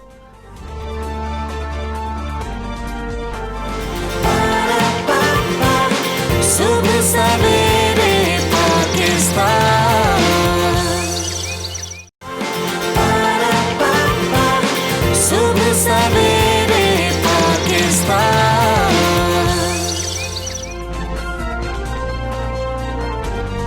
Welcome back to सुबह सवेरे पाकिस्तान। और बरतानिया की तैयार करदा कोरोना वैक्सीन ऑस्ट्राजेनेका पर शुकूक व शुबहात के साए गहरे होने लग गए हैं, क्योंकि वैक्सीन के इस्तेमाल से ये कहा जा रहा है कि खून जमने के वाकयात के बाद कई मुमालिक ने इसका इस्तेमाल ही रोक दिया है। जी, ब्लड क्लॉटिंग की बात की जा रही है कि क्लॉट्स बन रहे हैं। बहुत ही मामूली तादाद अगर बात की जाए कि ये केसेस सामने आए हैं तो आए हैं। नॉर्वे में ऐसे केसेस रिपोर्ट हुए थे जिनमें ऑस्ट्राजेनेका वैक्सीन लगने के बाद खून जमने के वाकयात पेश आए हैं, और जिसके बाद डेनमार्क, आइसलैंड, इटली, आयरलैंड ने इसका इस्तेमाल फिलहाल रोक दिया है। लेकिन यहाँ पर पाकिस्तानियों को परेशान होने की हमजा ज़रूरत नहीं है, क्योंकि साइनोफार्म कहा जा रहा है कि यहाँ पर इस्तेमाल की जा रही है। यहाँ के शहरी 60-70 साल से जो ऊपर के हमारे बुजुर्ग अफराद हैं वो जाकर लगा सकते हैं, वैक्सीन ले सकते हैं, क्योंकि वैक्सीन ही एक आखिरी हल है जिससे हम महफूज रह सकते हैं, कोरोना से बचा जा सकता है। लेकिन इतलात के मुताबिक ऑस्ट्राजेनेका की वजह से खून जमने के 22 वाक़यात रिपोर्ट भी हो चुके हैं। बिल्कुल ऐसे ही है, इसमें भी अभी देखा जाए तो ऑस्ट्राजेनेका को भी मुकम्मल तौर पर साइडलाइन कर देना दुरुस्त नहीं है, या इसके बारे में कोई राय कायम कर लेना दुरुस्त बात नहीं है। WHO ने भी इस बात की मुखालफत की है कि ऐसा कोई हमें रिलेशन नहीं मिला कि वैक्सीन की वजह से ये हो रहा है, और इसके ऊपर मजीद तहकीक भी की जा रही है। भारत ने भी इसी मुज़र असर के बायस तशवीश का इजहार किया है, ताहम किसी भी मुल्क ने वाज़े तौर पर खुद भी नहीं बताया कि कितने लोगों में मुज़र असरात देखे गए हैं, क्यों देखे गए हैं, वजह क्या बनी है। हम WHO की भी बात लाजमी करना यहाँ पर ज़रूरी है, क्योंकि लोगों के दिमाग में शकूक व शुबहात पैदा हो जाते हैं जब एक भी ऐसा वाक़या सामने लेकिन आता है। इदारा सेहत ने ये कहा भी है कि ऑस्ट्राजेनेका वैक्सीन और ब्लड क्लॉट के माबैन कोई माकूल ताल्लुक नहीं बनता, इसलिए जो ये खदशात पैदा हो रहे हैं, जो तशवीश का शिकार हो रहे हैं ममालिक, उनको अभी किसी भी तौर पे वाज़े तौर पे नहीं कहा जा सकता कि ये ऑस्ट्राजेनेका की वजह से ही हो रहा है। हाँ जी बिल्कुल ऐसे ही है, वो वैक्सीन की वजह से हो रहा है। मुशावरती कमेटी वैक्सीन के महफूज होने के डेटा का जायजा भी ले रही है, WHO ने यह कहा है। जबकि वफाकी वज़ीर असद उमर ने कहा है कि पाकिस्तान में कोरोना के UK स्ट्रेन के असरात हैं और बढ़ते जा रहे हैं। वैक्सीनेशन कोरोना वबा का तवील मुद्दती हल है, और यही हमें हल पता है, हम कब से इसका इंतजार कर रहे हैं, 1 साल गुजर गया, मगर पाकिस्तान में इस जानिब रुझान कम है। असद उमर साहब ये कह रहे हैं लोग अभी वेट एंड सी की पॉलिसी पे आएंगे जी कि ये लगा ले तो फिर मैं देखता हूँ कि मुझे लगानी है कि नहीं लगानी है। क्या आपने लगवाई है वैक्सीन? हाँ बिल्कुल आप सही बात कर रही हैं, ना मैं हेल्थ वर्कर हूँ कि मैं लगवा सकता, ना मैं 60 साल से ज़्यादा हूँ। विशाल खैर, हम वैक्सीन जब आएगी तो लगवानी ज़रूर चाहिए, और जब हम लोगों को उस एज में शामिल किया जाएगा ब्रैकेट में तो हम भी ज़रूर लगवाएंगे और लगानी चाहिए। खैर, डॉक्टर ताबिंदा दोगल इस वक्त हमारे साथ मौजूद है, कंसल्टेंट फिजिशियन है, NHS बरतानिया से मौजूद है हमारे साथ। तो इनसे पूछते हैं कि ऑस्ट्राजेनेका के हवाले से क्या इस वक्त वहाँ पर बातचीत हो रही है और क्या रिसर्च हो रही है। डॉक्टर साहिबा अस्सलाम वालेकुम, गुड मॉर्निंग। अब तक ऑस्ट्राजेनेका की वजह से खून जमने के आपके कुछ इल्म में है कि क्लॉटिंग के कितने केसेस सामने आ चुके हैं? क्या कहा जा सकता है कि ये वैक्सीन की वजह से ही है? जी बहुत शुक्रिया, अस्सलाम वालेकुम। मुझे बहुत खुशी है कि आपने ये सवाल पूछा, क्योंकि इसकी बहुत ज़रूरत थी इस मुद्दे को आगे बढ़ाने की और इसके बारे में कुछ थोड़ी बात करने की। तो मैं थोड़ी सी बात तफसील से करना चाहूँगी कि इंसान की फितरत है कि वो जहाँ कवायफ मौजूद होते हैं उनमें वो तरतीब तलाश करता है, यानी कि हम लोगों को बचपन से ये ट्रेनिंग दी जाती है कि डेटा में पैटर्न्स तलाश करें। तो जहाँ तक कि इस वैक्सीन का ताल्लुक है, ये आप अगर देखें तो तकरीबन 5 मिलियन से ज़्यादा लोगों को लग गई, यानी कि आप समझें कि 50 लाख से ज़्यादा लोगों को लग चुकी है, और उसमें 30 के करीब लोगों की शरियानों में खून जमने का या रगों में खून जमने की रिपोर्ट आई है। तो मैं अगर थोड़ी तफसील आपको बताऊं कि जिसमें 2 तरह के ब्लड वेसल्स होती हैं, एक शरियाने हैं और एक रगें हैं। जो शरियाने हैं वो दिल से खून बाकी जिस्म की तरफ लेकर जाती हैं, जिनको आर्टरीज कहते हैं, और बाकी वेन्स हैं जो रगे हैं जो कि खून को जिस्म से वापस दिल की तरफ ले जाती हैं सफाई के लिए। तो रगों में खून का जो दौरा होता है वो थोड़ा सुस्त होता है, और उस सुस्त रवि की वजह से कई बार खून जम जाता है। तो साल में तकरीबन आप समझें कि 1000 में से 1 जो लोग हैं उनके अंदर ये इस बात का रिस्क पाया जाता है। अच्छा। तो अगर उसके हिसाब से आप देखें कि जितने 5 मिलियन लोगों को लग चुकी है ये, उसके हिसाब से तो हर हफ्ते कम से कम जो है वो 100 लोगों की रिपोर्ट आनी चाहिए कि उनकी रगों में खून जम गया है। तो जब ये रगों में जम जाता है तो क्योंकि इसका दौरा दिल की तरफ होता है तो ये जाकर फेफड़ों में कई बार जम जाता है, जिसको कि आप कहते हैं लंग क्लॉट्स, जिसकी वजह से आप जानते हैं कि कुछ चंद लोग अस्पताल गए, 3 लोग अस्पताल गए हैं स्कैंडिनेविया में, नॉर्वे में, और एक की जो है वो मौत भी बड़े अफसोस की बात है कि वाकई हो गई है। तो कई बार ये जानलेवा भी हो जाता है। मगर आप अगर ये देखें कि हम इसका रिलेशनशिप जो है, हम इस का ताल्लुक वैक्सीन के साथ बनाने की कोशिश क्यों कर रहे हैं? हम इस तरह को देखें कि जिस तरह हम कहते हैं कि जी आज मैंने गाड़ी धोई थी और आज ही बारिश हो गई कीचड़, जब मैं गाड़ी धोती हूँ या गाड़ी धोता हूँ तो बारिश हो जाती है, कीचड़ आ जाता है। तो हालांकि ना गाड़ी धोने का ताल्लुक है बारिश आने से, कीचड़ होने से, सिर्फ हमने एक ताल्लुक बना लेते हैं बात के साथ। क्या पाकिस्तान को ऑस्ट्राजेनेका का इस्तेमाल करना चाहिए या नहीं?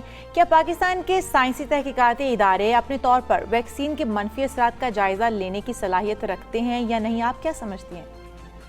अच्छा, ये भी एक दिलचस्प सवाल आपने पूछा मुझसे कि अगर इस सूरत हाल में जब बहुत से मुल्क जो है यूरोपियन मुल्क जो हैं वो इसका इस्तेमाल रोक रहे हैं तो क्या पाकिस्तान को भी इसका इस्तेमाल रोक देना चाहिए एस्ट्राजेनेका की वैक्सीन का। तो ये एक ऐसी बात है कि जैसे आप समझ लें कि कुछ पॉलिटिकल इसमें प्रॉब्लम्स हैं और मेरा ख्याल ये है कि लोगों को थोड़ा सा सियासत छोड़ कर के लोगों की फलाह की तरफ देखना चाहिए। जो ममालिक हैं जिन्होंने छोड़ दिया इसका इस्तेमाल इस वजह से कि ये यूके में बनी है, उनको अगर ये देखें तो ये इफ़ेक्टिव है और कॉस्ट इफ़ेक्टिव भी है, इफ़ेक्टिव भी है और बहुत से जो नए स्ट्रेन्स आए हैं उनके ख़िलाफ़ भी ये काम कर रही है। तो लिहाजा मेरा ख्याल है कि पाकिस्तान में आएगी जब तो इसका इस्तेमाल करना चाहिए, क्योंकि जिस तरह बरतानिया में इसका इस्तेमाल हो रहा है इसी तरह होना चाहिए इस्तेमाल भी। और अगर ममालिक जो हैं, कुछ चंद ममालिक ने रोका है इसको, तो वो अगर लोगों की तसल्ली के लिए या अपने साइंसदानों की तसल्ली करने के लिए कि वो ज़रा थोड़ा सा जो है वो कवायफ जो इकट्ठे हुए हैं उनको दोबारा छानबीन करके देख लें, तसल्ली कर लें, उसमें कोई हरज नहीं है। मगर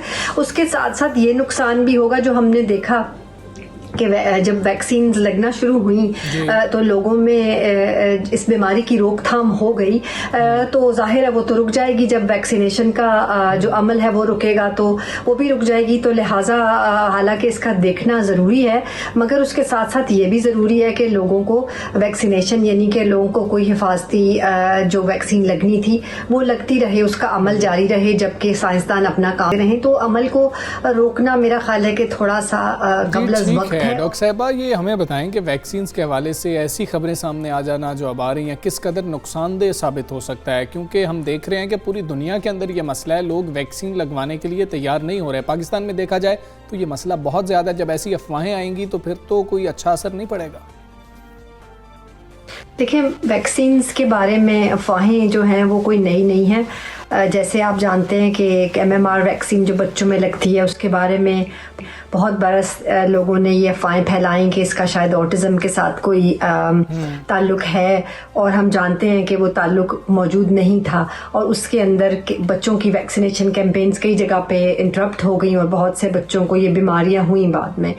तो लिहाजा इन चीज़ों को थोड़ा संजीदगी से लेना चाहिए। जो लोग अफवाहें फैलाते हैं वो यहाँ पर मगरिब में भी मौजूद हैं। आप जानते हैं कि बहुत से लोग जो हैं वो एंटी वैक्सर्स की पूरी लॉबी है एक, जो लोग इनके बारे में बहुत सी बातें करते हैं कि नई वैक्सीन्स हैं और शायद अभी इनका मालूम नहीं है कि क्या असर होगा। तो ये बात सही है कि ये जो कोई नई चीज़ आती है उसके बारे में शुकुक व शुबहात होने और कुछ तहफ़्फ़ुज़ात होने जो हैं वो कोई गैर मामूली बात नहीं है, मगर अपना जो है हमें साइंस में फेथ रख के और इसके वैक्सीन के जो हमको ये तहफ़्फ़ुज़ देती है उसको मद्देनज़र रखना चाहिए कि हमें ये कितना फ़ायदा दे रही है। हमें ना सिर्फ ये कि ये शदीद बीमारी से बचाती है, अस्पताल जाने से और मौत से बचाती है ये, तो हम ना सिर्फ अपने आप को बल्कि अपने जो प्यारे हैं उनको भी वैक्सीन लगा के महफूज करते हैं इन सारी बातों के साथ। तो लिहाजा वैक्सीन की जो अफवाहें हैं वो हर जगह मौजूद हैं, यहाँ पर भी बरतानिया में भी मौजूद हैं, मगर मैंने ये देखा है कि बहुत कम लोगों ने, बल्कि एक बहुत आटे में नमक के मुताबिक के बराबर जो लोग हैं वो उन्होंने वैक्सीन से शायद इनकार किया होगा, जबकि पाकिस्तान में शायद सूरत हाल बरक्स है। वहाँ पे बहुत से लोग जो हैं वो झिझक रहे हैं और बग़ैर वजह के झिझक रहे हैं, उनको कुछ मालूम नहीं है किस वजह से वो रुक रहे हैं, उनको कोई तावील पेश नहीं कर पाते, लेकिन वो कहते हैं कि नहीं लगवानी हमने, जो कि इंतहाई अफसोसनाक बात है कि वहाँ पर ये मौजूद है वैक्सीन, ये सहूलत मौजूद है और तो ये ज़रूर लगवानी चाहिए। जिन वल्नरेबल एज ग्रुप्स में ये लगती है, बूढ़े लोगों को या डॉक्टर्स को जिनको इस वक्त लग रही है, उनको ज़रूर फ़ायदा उठाना चाहिए। डॉक्टर साहिबा, अगर हम बात कर रहे हैं वैक्सीन्स की, तो एस्ट्राजेनेका के अलावा दीगर वैक्सीन्स की बात करें तो मनफी असरात सामने आ रहे हैं या फिर बाकी जो हैं एस्ट्राजेनेका के अलावा जो वैक्सीन्स हैं वो सेफ हैं? पाकिस्तान में जैसे बरतानिया में JCVI है, इसका मुतबादिल कोई इदारा तो नहीं है, मगर मुझे यकीन है कि वो भी अपने तरीके से किसी ना किसी तरीके से कवायद इकट्ठे करते हैं और जो है उनका जायज़ा लेने की सलाहियत मौजूद है।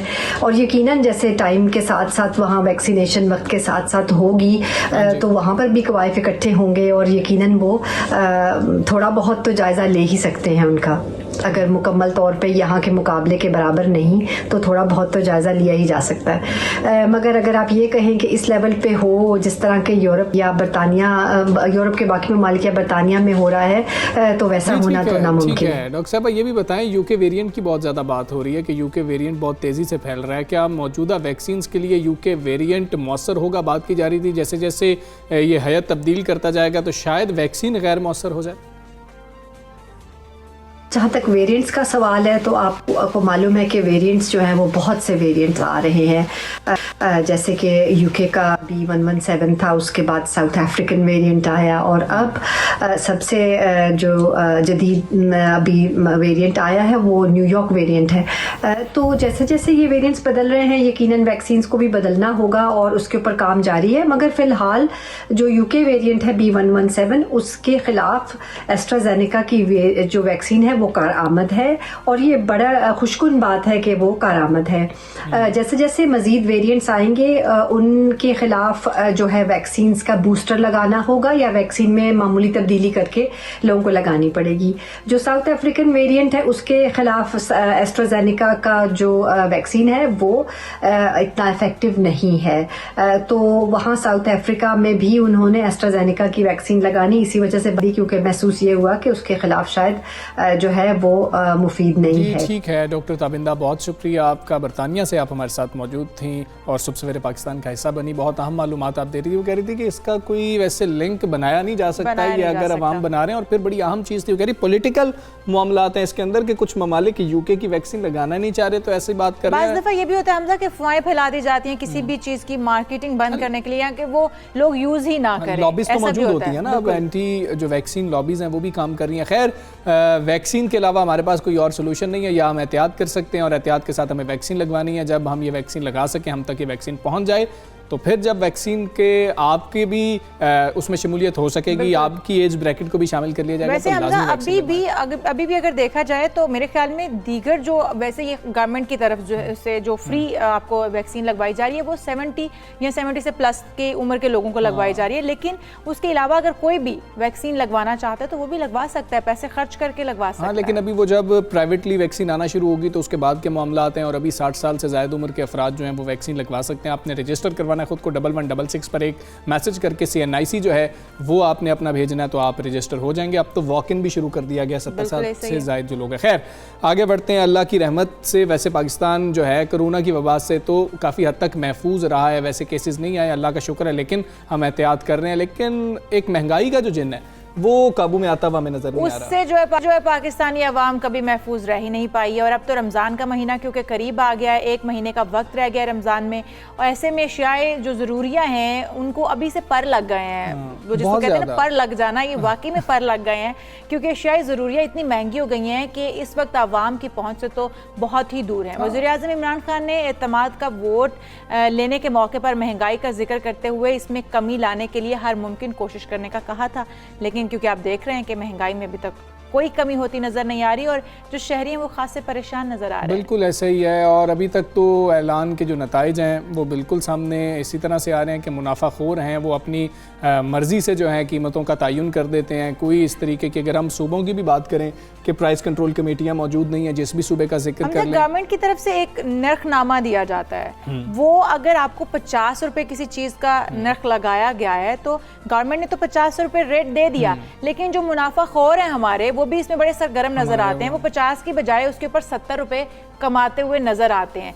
ऐसे में गवर्नमेंट भी बेचारी क्या करे, क्योंकि उन्होंने तो 50 रुपए फिक्स कर दिया रेट। अच्छा, अब IMF की अगली किस्त का भी मामला है इशाल यहाँ पर कि अगली किस्त जो है उसके हवाले से बात हो रही है कि महंगाई मजीद बढ़ जाएगी, बिजली की कीमतें जो हैं वो भी ज़्यादा हो जाएंगी। इसी हवाले से बात करेंगे माहिर मौशियात मुजम्मिल असलम हमारे साथ मौजूद है। मुजम्मिल असलम साहब अस्सलाम वालेकुम, गुड मॉर्निंग। मुजम्मिल असलम साहब, सब कुछ पहले इस पे बता दें, IMF की भी बात करते हैं, हुकूमत पे डाल देना क्या दुरुस्त है? हमने हमेशा से देखा कि जब रमज़ान आने वाला होता है तो हम ज़ख़ीरा अंदोज़ी भी करते हैं, मुनाफाखोर जो हैं वो भी बेलगाम हो जाते हैं और हम भी महंगाई कर रहे होते हैं।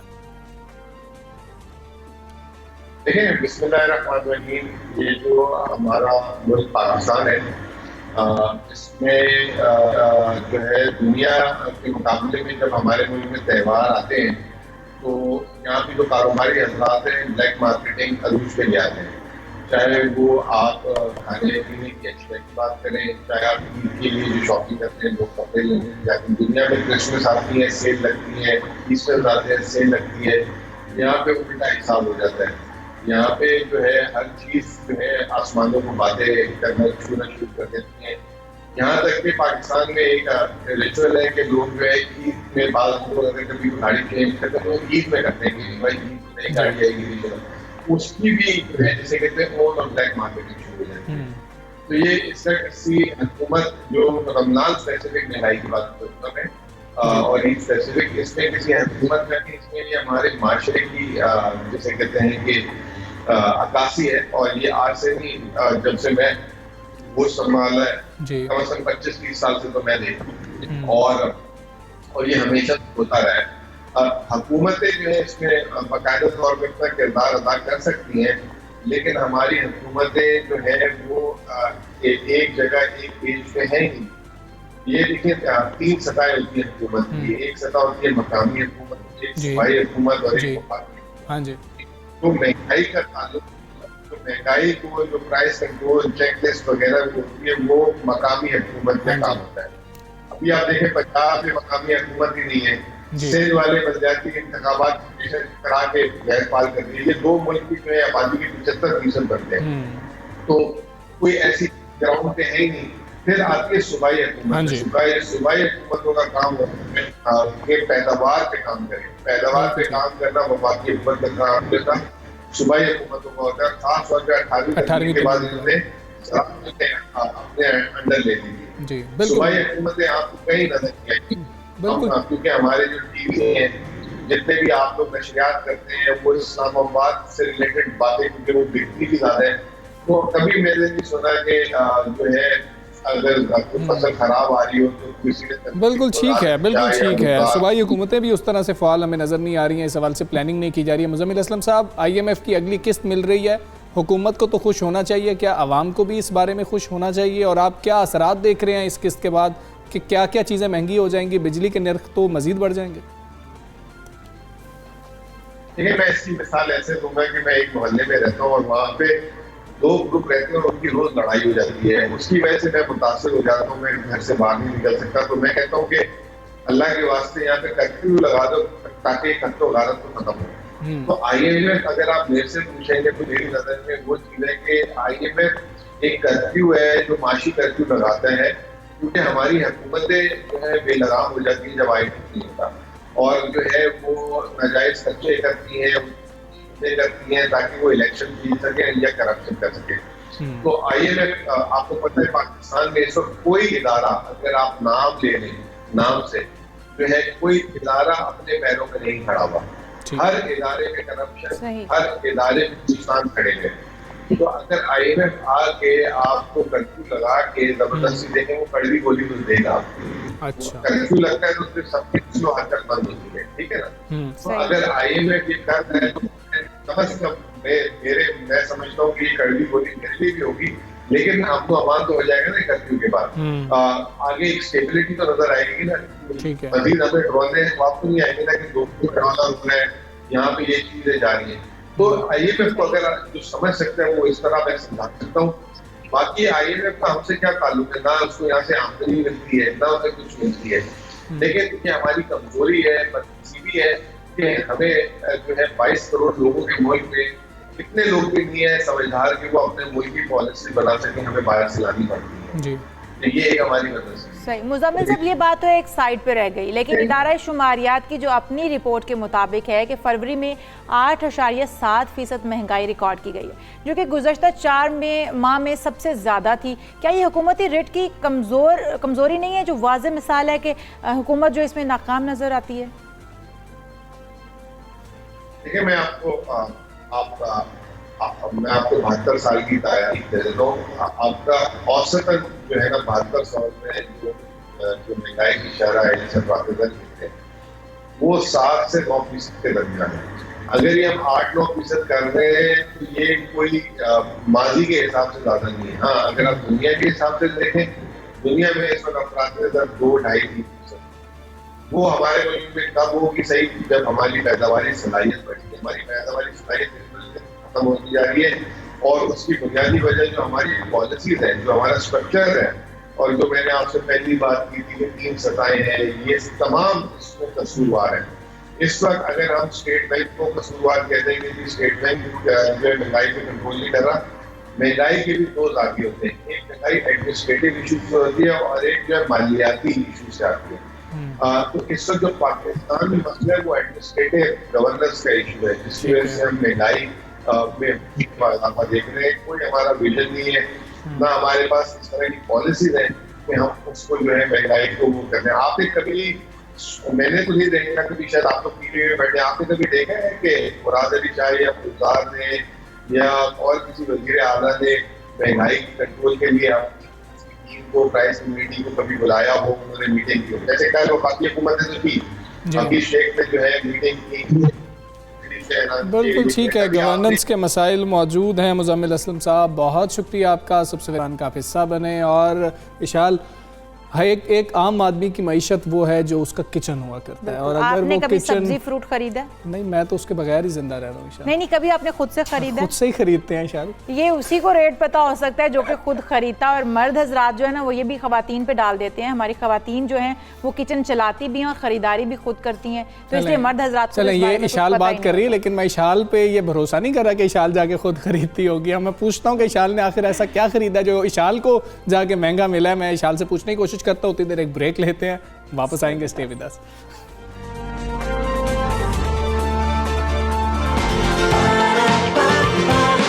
सुबह सवेरे पाकिस्तान, सुबह सवेरे पाकिस्तान।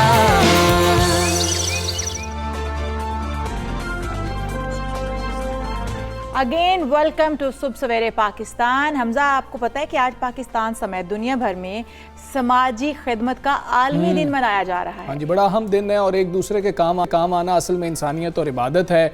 एक दूसरे के काम आना एक अच्छे मुआशरे की तश्कील का जो है ना नुक्ता आगाज होता है। बिल्कुल ऐसा ही है, और ये इसका आगाज हमें अपने घर से करना चाहिए। अपनी बीवियों के साथ मिलकर किचन में काम करें, बर्तन शर्तन भी धोएं साथ में मिलकर, जो कि हमजा भी करते हैं। और ये इसीलिए कह रहे हैं कि इसका आगाज अपने घर से करना चाहिए। बहुत अच्छे, ये बस अब इशाल ठीक है, मैं समझ रहा हूँ, मैं समझ रहा हूँ। हम क्यों कहते हैं कि कोई भी अच्छाई है उसका आगाज खुद से करें, पहले खुद को सुधारें, उसके बाद मुआशरे को सुधारने का आपके ऊपर फरीजा जो है ना वो आयद होता है, लेकिन उससे पहले अपने घर से अपनी इस्लाह करें। तो हमजा अपनी इस्लाह कर चुके हैं। मुझे लगता है इशाल की अभी जो है ना मेरी बेगम से बात हुई है। खैर, हमारे मुल्क में ऐसे बेशुमार जो है लोग मौजूद हैं, मिसालें मौजूद हैं जो इंसानियत की खिदमत के लिए समाजी और फलाही काम जो है अंजाम दे रहे हैं, जिसकी सबसे रोशन मिसाल जो है इंसानियत के मसीहा ईदी साहब हैं। बिल्कुल, ईदी साहब ने वो शम्मा रोशन की है, इंसानों की वो खिदमत की है और तमाम इंसानियत के लिए ये एक पैगाम छोड़ गए हैं कि आप भी आगे बढ़ें, दूसरों के लिए अपने दिल से कुछ करें। क्योंकि हमारा मुआशरा जो है ना, हम लोग उस तरफ चल पड़े हैं कि बस अपनी अपनी पड़ी हुई है सबको, दूसरों की सोचने की फुर्सत ही नहीं है हमारे पास। नहीं, इशाल की जो ये बात है, ये बात बिल्कुल दुरुस्त है कि हमें घर से ये मामला शुरू करना चाहिए और आहिस्ता आहिस्ता इसका दायरा कार हमें अपने लिए वसी करना चाहिए। और कुछ लोग ये सोचते हैं कि हमारे पास पैसे होंगे तो हम फलाही काम करेंगे ना, तो ये कितना गलत कॉन्सेप्ट है और मिथ है, इसके हवाले से भी हम बात तो हो भला। बिल्कुल ऐसे ही है। दूसरों के लिए आसानियां पैदा करेंगे तो आपके खुद के लिए खुद ब खुद रास्ते आसान होते चले जाएंगे। डॉक्टर लुत्फा का जिक्र ना करें तो वो भी हमारी तरफ से जो है एक बड़ी गलती होगी। कितने बड़े बड़े लोग पाकिस्तान में रहे गुजरे जिन्होंने इंसानियत की खिदमत की, और वो जो चिराग अब रोशन कर गए, ये जिम्मेदारी हमारी है कि हम उसको आगे लेके चलें। सैलाब, इस तरह की जलजला, इस तरह की कैसी सूरत हाल होती हैं, पाकिस्तान गुजरता रहा है इनसे, और उसके अंदर बड़ी तादाद में हम देखते हैं कि लोग पाकिस्तान में दिल बहुत बड़ा रखते हैं, बड़ी बड़ी वो जो है डोनेशंस देते हैं, लेकिन ऐसे लोग होना मौजूद हैं जो जाएं अंदर और अंदर जाके काम कर रहे हो। बिल्कुल ऐसे ही है, और ऐसे लोगों की कमी नहीं है हमारे मुल्क में। हमारे मुल्क में ऐसे बहुत सारे लोग हैं जो फलाही तंजीमें चला रहे हैं, फलाह के काम कर रहे हैं और आगे बढ़कर इंसानियत के लिए काम कर रहे हैं। हमजा ने वही बात की कि हमारा मुल्क जो है वो बहुत सारी आफात से गुजरता रहा है, जैसे कि कभी जलजिला, कभी सैलाब की तबाहकारियाँ। तो हमारे बहुत सारे नौजवान, बहुत सारे बुजुर्ग भी इसमें खैर शामिल होते रहे हैं कि वो अपनी तरफ से अतियात तो देते रहे हैं। अतियात देना एक अलग बात है, लेकिन वहाँ पर जाकर उन लोगों के साथ मिलकर उनकी खिदमत करना, उन लोगों को उस मुश्किल से निकालना, ये एक जो दर्दमंद दिल है, बिल्कुल दर्दमंद दिल ही कर सकता है। बिल्कुल ऐसी इसी हवाले से हम बात करेंगे। प्रोफेसर डॉक्टर सैयदा माहनसन साहिबा हमारे साथ मौजूद हैं। चेयरपर्सन है आप social work department Punjab university की। डॉक्टर साहिबा अस्सलाम वालेकुम, गुड मॉर्निंग। डॉक्टर साहिबा, बड़ा अहम दिन आज मनाया जा रहा है, बहुत से लोग पाकिस्तान में फलाही काम कर रहे हैं। आप ये हमें बताइए कि क्या ये कोई कुदरती जज्बा होता है जिससे कोई इंसान काम करता है, या हम सिखा भी सकते हैं लोगों को कि आप ये फलाही काम कर सकते हैं, ये रवैया सिखाया भी जा सकता है? जी, बिस्मिल्लाहिर्रहमानिर्रहीम। बेसिकली इंसान जो है वो एक समाजी एंटिटी है, समाजी जो है वो एक मखलूक है, और इंसान जो है वो तन्हा ज़िंदगी नहीं गुजार सकता। तो हमारा जो दीन है, दीन इस्लाम, वो एक फ़ितरी मज़हब है और फ़ितरी तकाज़ों के मुताबिक ज़िंदगी गुजारने पर फोकस करता है। तो हम ये देखते हैं कि इंसान जो है उसके दो तरह के हकूक़ हैं। एक तो ये है कि जो इनफरादी हकूक़ हैं, जैसे माँ के बच्चे पर या बच्चे के माँ पर, तालिब इल्म के उस्ताद पर, उस्ताद के तालिब इल्म पर, या इंसान जिन भी तकाज़ों के तहत ज़िंदगी गुजार रहा होता है, तो उसमें एक के हकूक़ जो है वो दूसरे का फ़र्ज़ होता है। तो दूसरे जो हकूक़ हैं वो समाजी हकूक़ हैं। तो समाजी हकूक़ के मुआशरे का एक फ़र्द पर क्या हक़ है, ये जो समाजी हकूक़ हैं इसको हम सोशल वर्क कहते हैं। हम ये देखते हैं कि अंबिया और औलिया का मिजाज सोशल वर्क का मिजाज है। अगर आप देखें तो नबी पाक सल्लल्लाहु अलैहि वसल्लम का जो पहला तारुफ हमारे सामने आता है तो वो एक सोशल वर्कर का मिजाज है कि जब आप सल्लल्लाहु अलैहि वसल्लम पहली वही के बाद गारे हिरा से वापस आते हैं, और चूँकि ये पहला वाक़या था वही का, तो एक कुदरती बात ये थी कि आप सल्लल्लाहु अलैहि वसल्लम परेशान हो जाते हैं।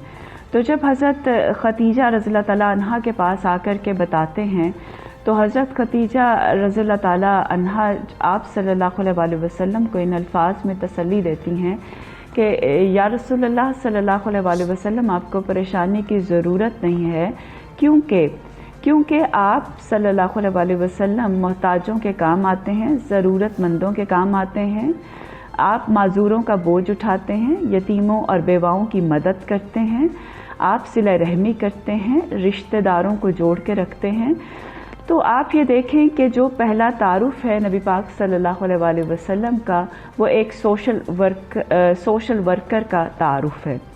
जी। इसी तरह से हमारे जितने औलिया कराम गुजरे हैं, तो उनका भी आप देखें तो उन्होंने बाज़ौक़ात वो भेस इख्तियार किया। हम बरे सगीर में देखते हैं कि इस्लाम जो है वो औलिया कराम की कोशिशों से फैला है, बुज़ुर्गों के कोशिशों से फैला है।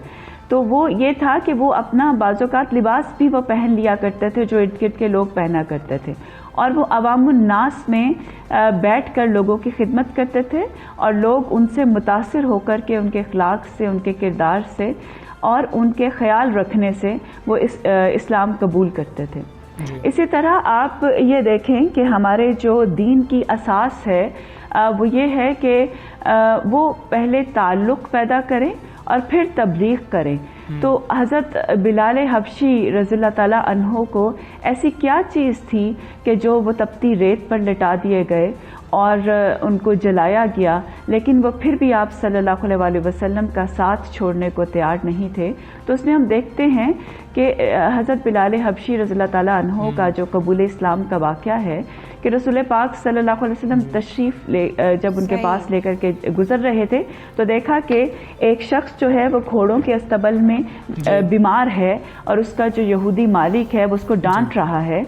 तो आप सल्लल्लाहु अलैहि वसल्लम हज़रत बिलाल हबशी रज़ियल्लाहु ताला अन्हु के पास तशरीफ़ ले गए और कहा कि बिलाल, मैं थोड़ी देर में आता हूँ। तो हज़रत बिलाल हबशी रज़ियल्लाहु ताला अन्हु ने फरमाया कि कौन किसी की मदद करता है। तो थोड़ी देर के बाद देखा तो आप सल्लल्लाहु अलैहि वसल्लम घोड़ों के अस्तबल में दूध का एक प्याला उठाए हुए और चंद खजूरें उठाए हुए आए और गर्म दूध हज़रत बिलाल हबशी रज़ियल्लाहु ताला अन्हु को पीने के लिए दिया और ख़ुद अस्तबल साफ़ किया और हज़रत बिलाल हबशी रज़ियल्लाहु ताला अन्हु को फरमाया जी ठीक है प्रोफेसर साहिबा, आप दुरुस्त कह रही हैं। तारीखी पस मंज़र की बात की जाए या फिर हम अपनी इस्लामी रिवायात की बात करें जो नबी पाक सल्लल्लाहु अलैहि वसल्लम ने हमें सिखाया, बिल्कुल आप दुरुस्त कह रही हैं। अब यूनिवर्सिटीज़ के अंदर आप अपने डिपार्टमेंट के अंदर हमें बताएं कि किस तरीके से बच्चों को ये चीज़ पढ़ाई जा रही है और उसका हमें फ़ायदा क्या हो रहा है। जैसे मैंने आपसे पूछा था कि क्या अंदर से आवाज़ आती है या फिर हम सिखा सकते हैं बच्चों को?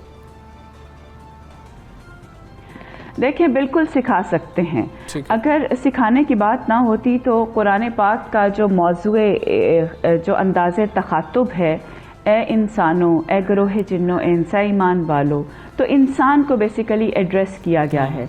तो अगर अल्लाह रब्बुल इज़्ज़त की ज़ात जो है इंसानों की तरबियत और तालीम के लिए जो सहीफ़ा आसमानी नाजिल किया है तो वो कुरान हकीम की शक्ल में है।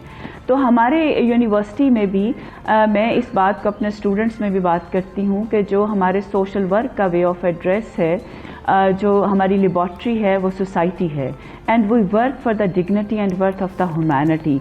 तो हमारे स्टूडेंट्स को बेसिकली जब पार्टीशन के बाद पाकिस्तान एक बहुत ज़्यादा फेस कर रहा था, बहुत सारी प्रॉब्लम्स जो माइग्रेशन की वजह से और जो एक new emerging state of Pakistan थी, तो उसमें जो बहुत ज़्यादा प्रॉब्लम्स आ रही थी, अनएम्प्लॉयमेंट थी, पावर्टी थी और लोगों के एडजस्टमेंट की प्रॉब्लम थी, साइको सोशल प्रॉब्लम्स थे।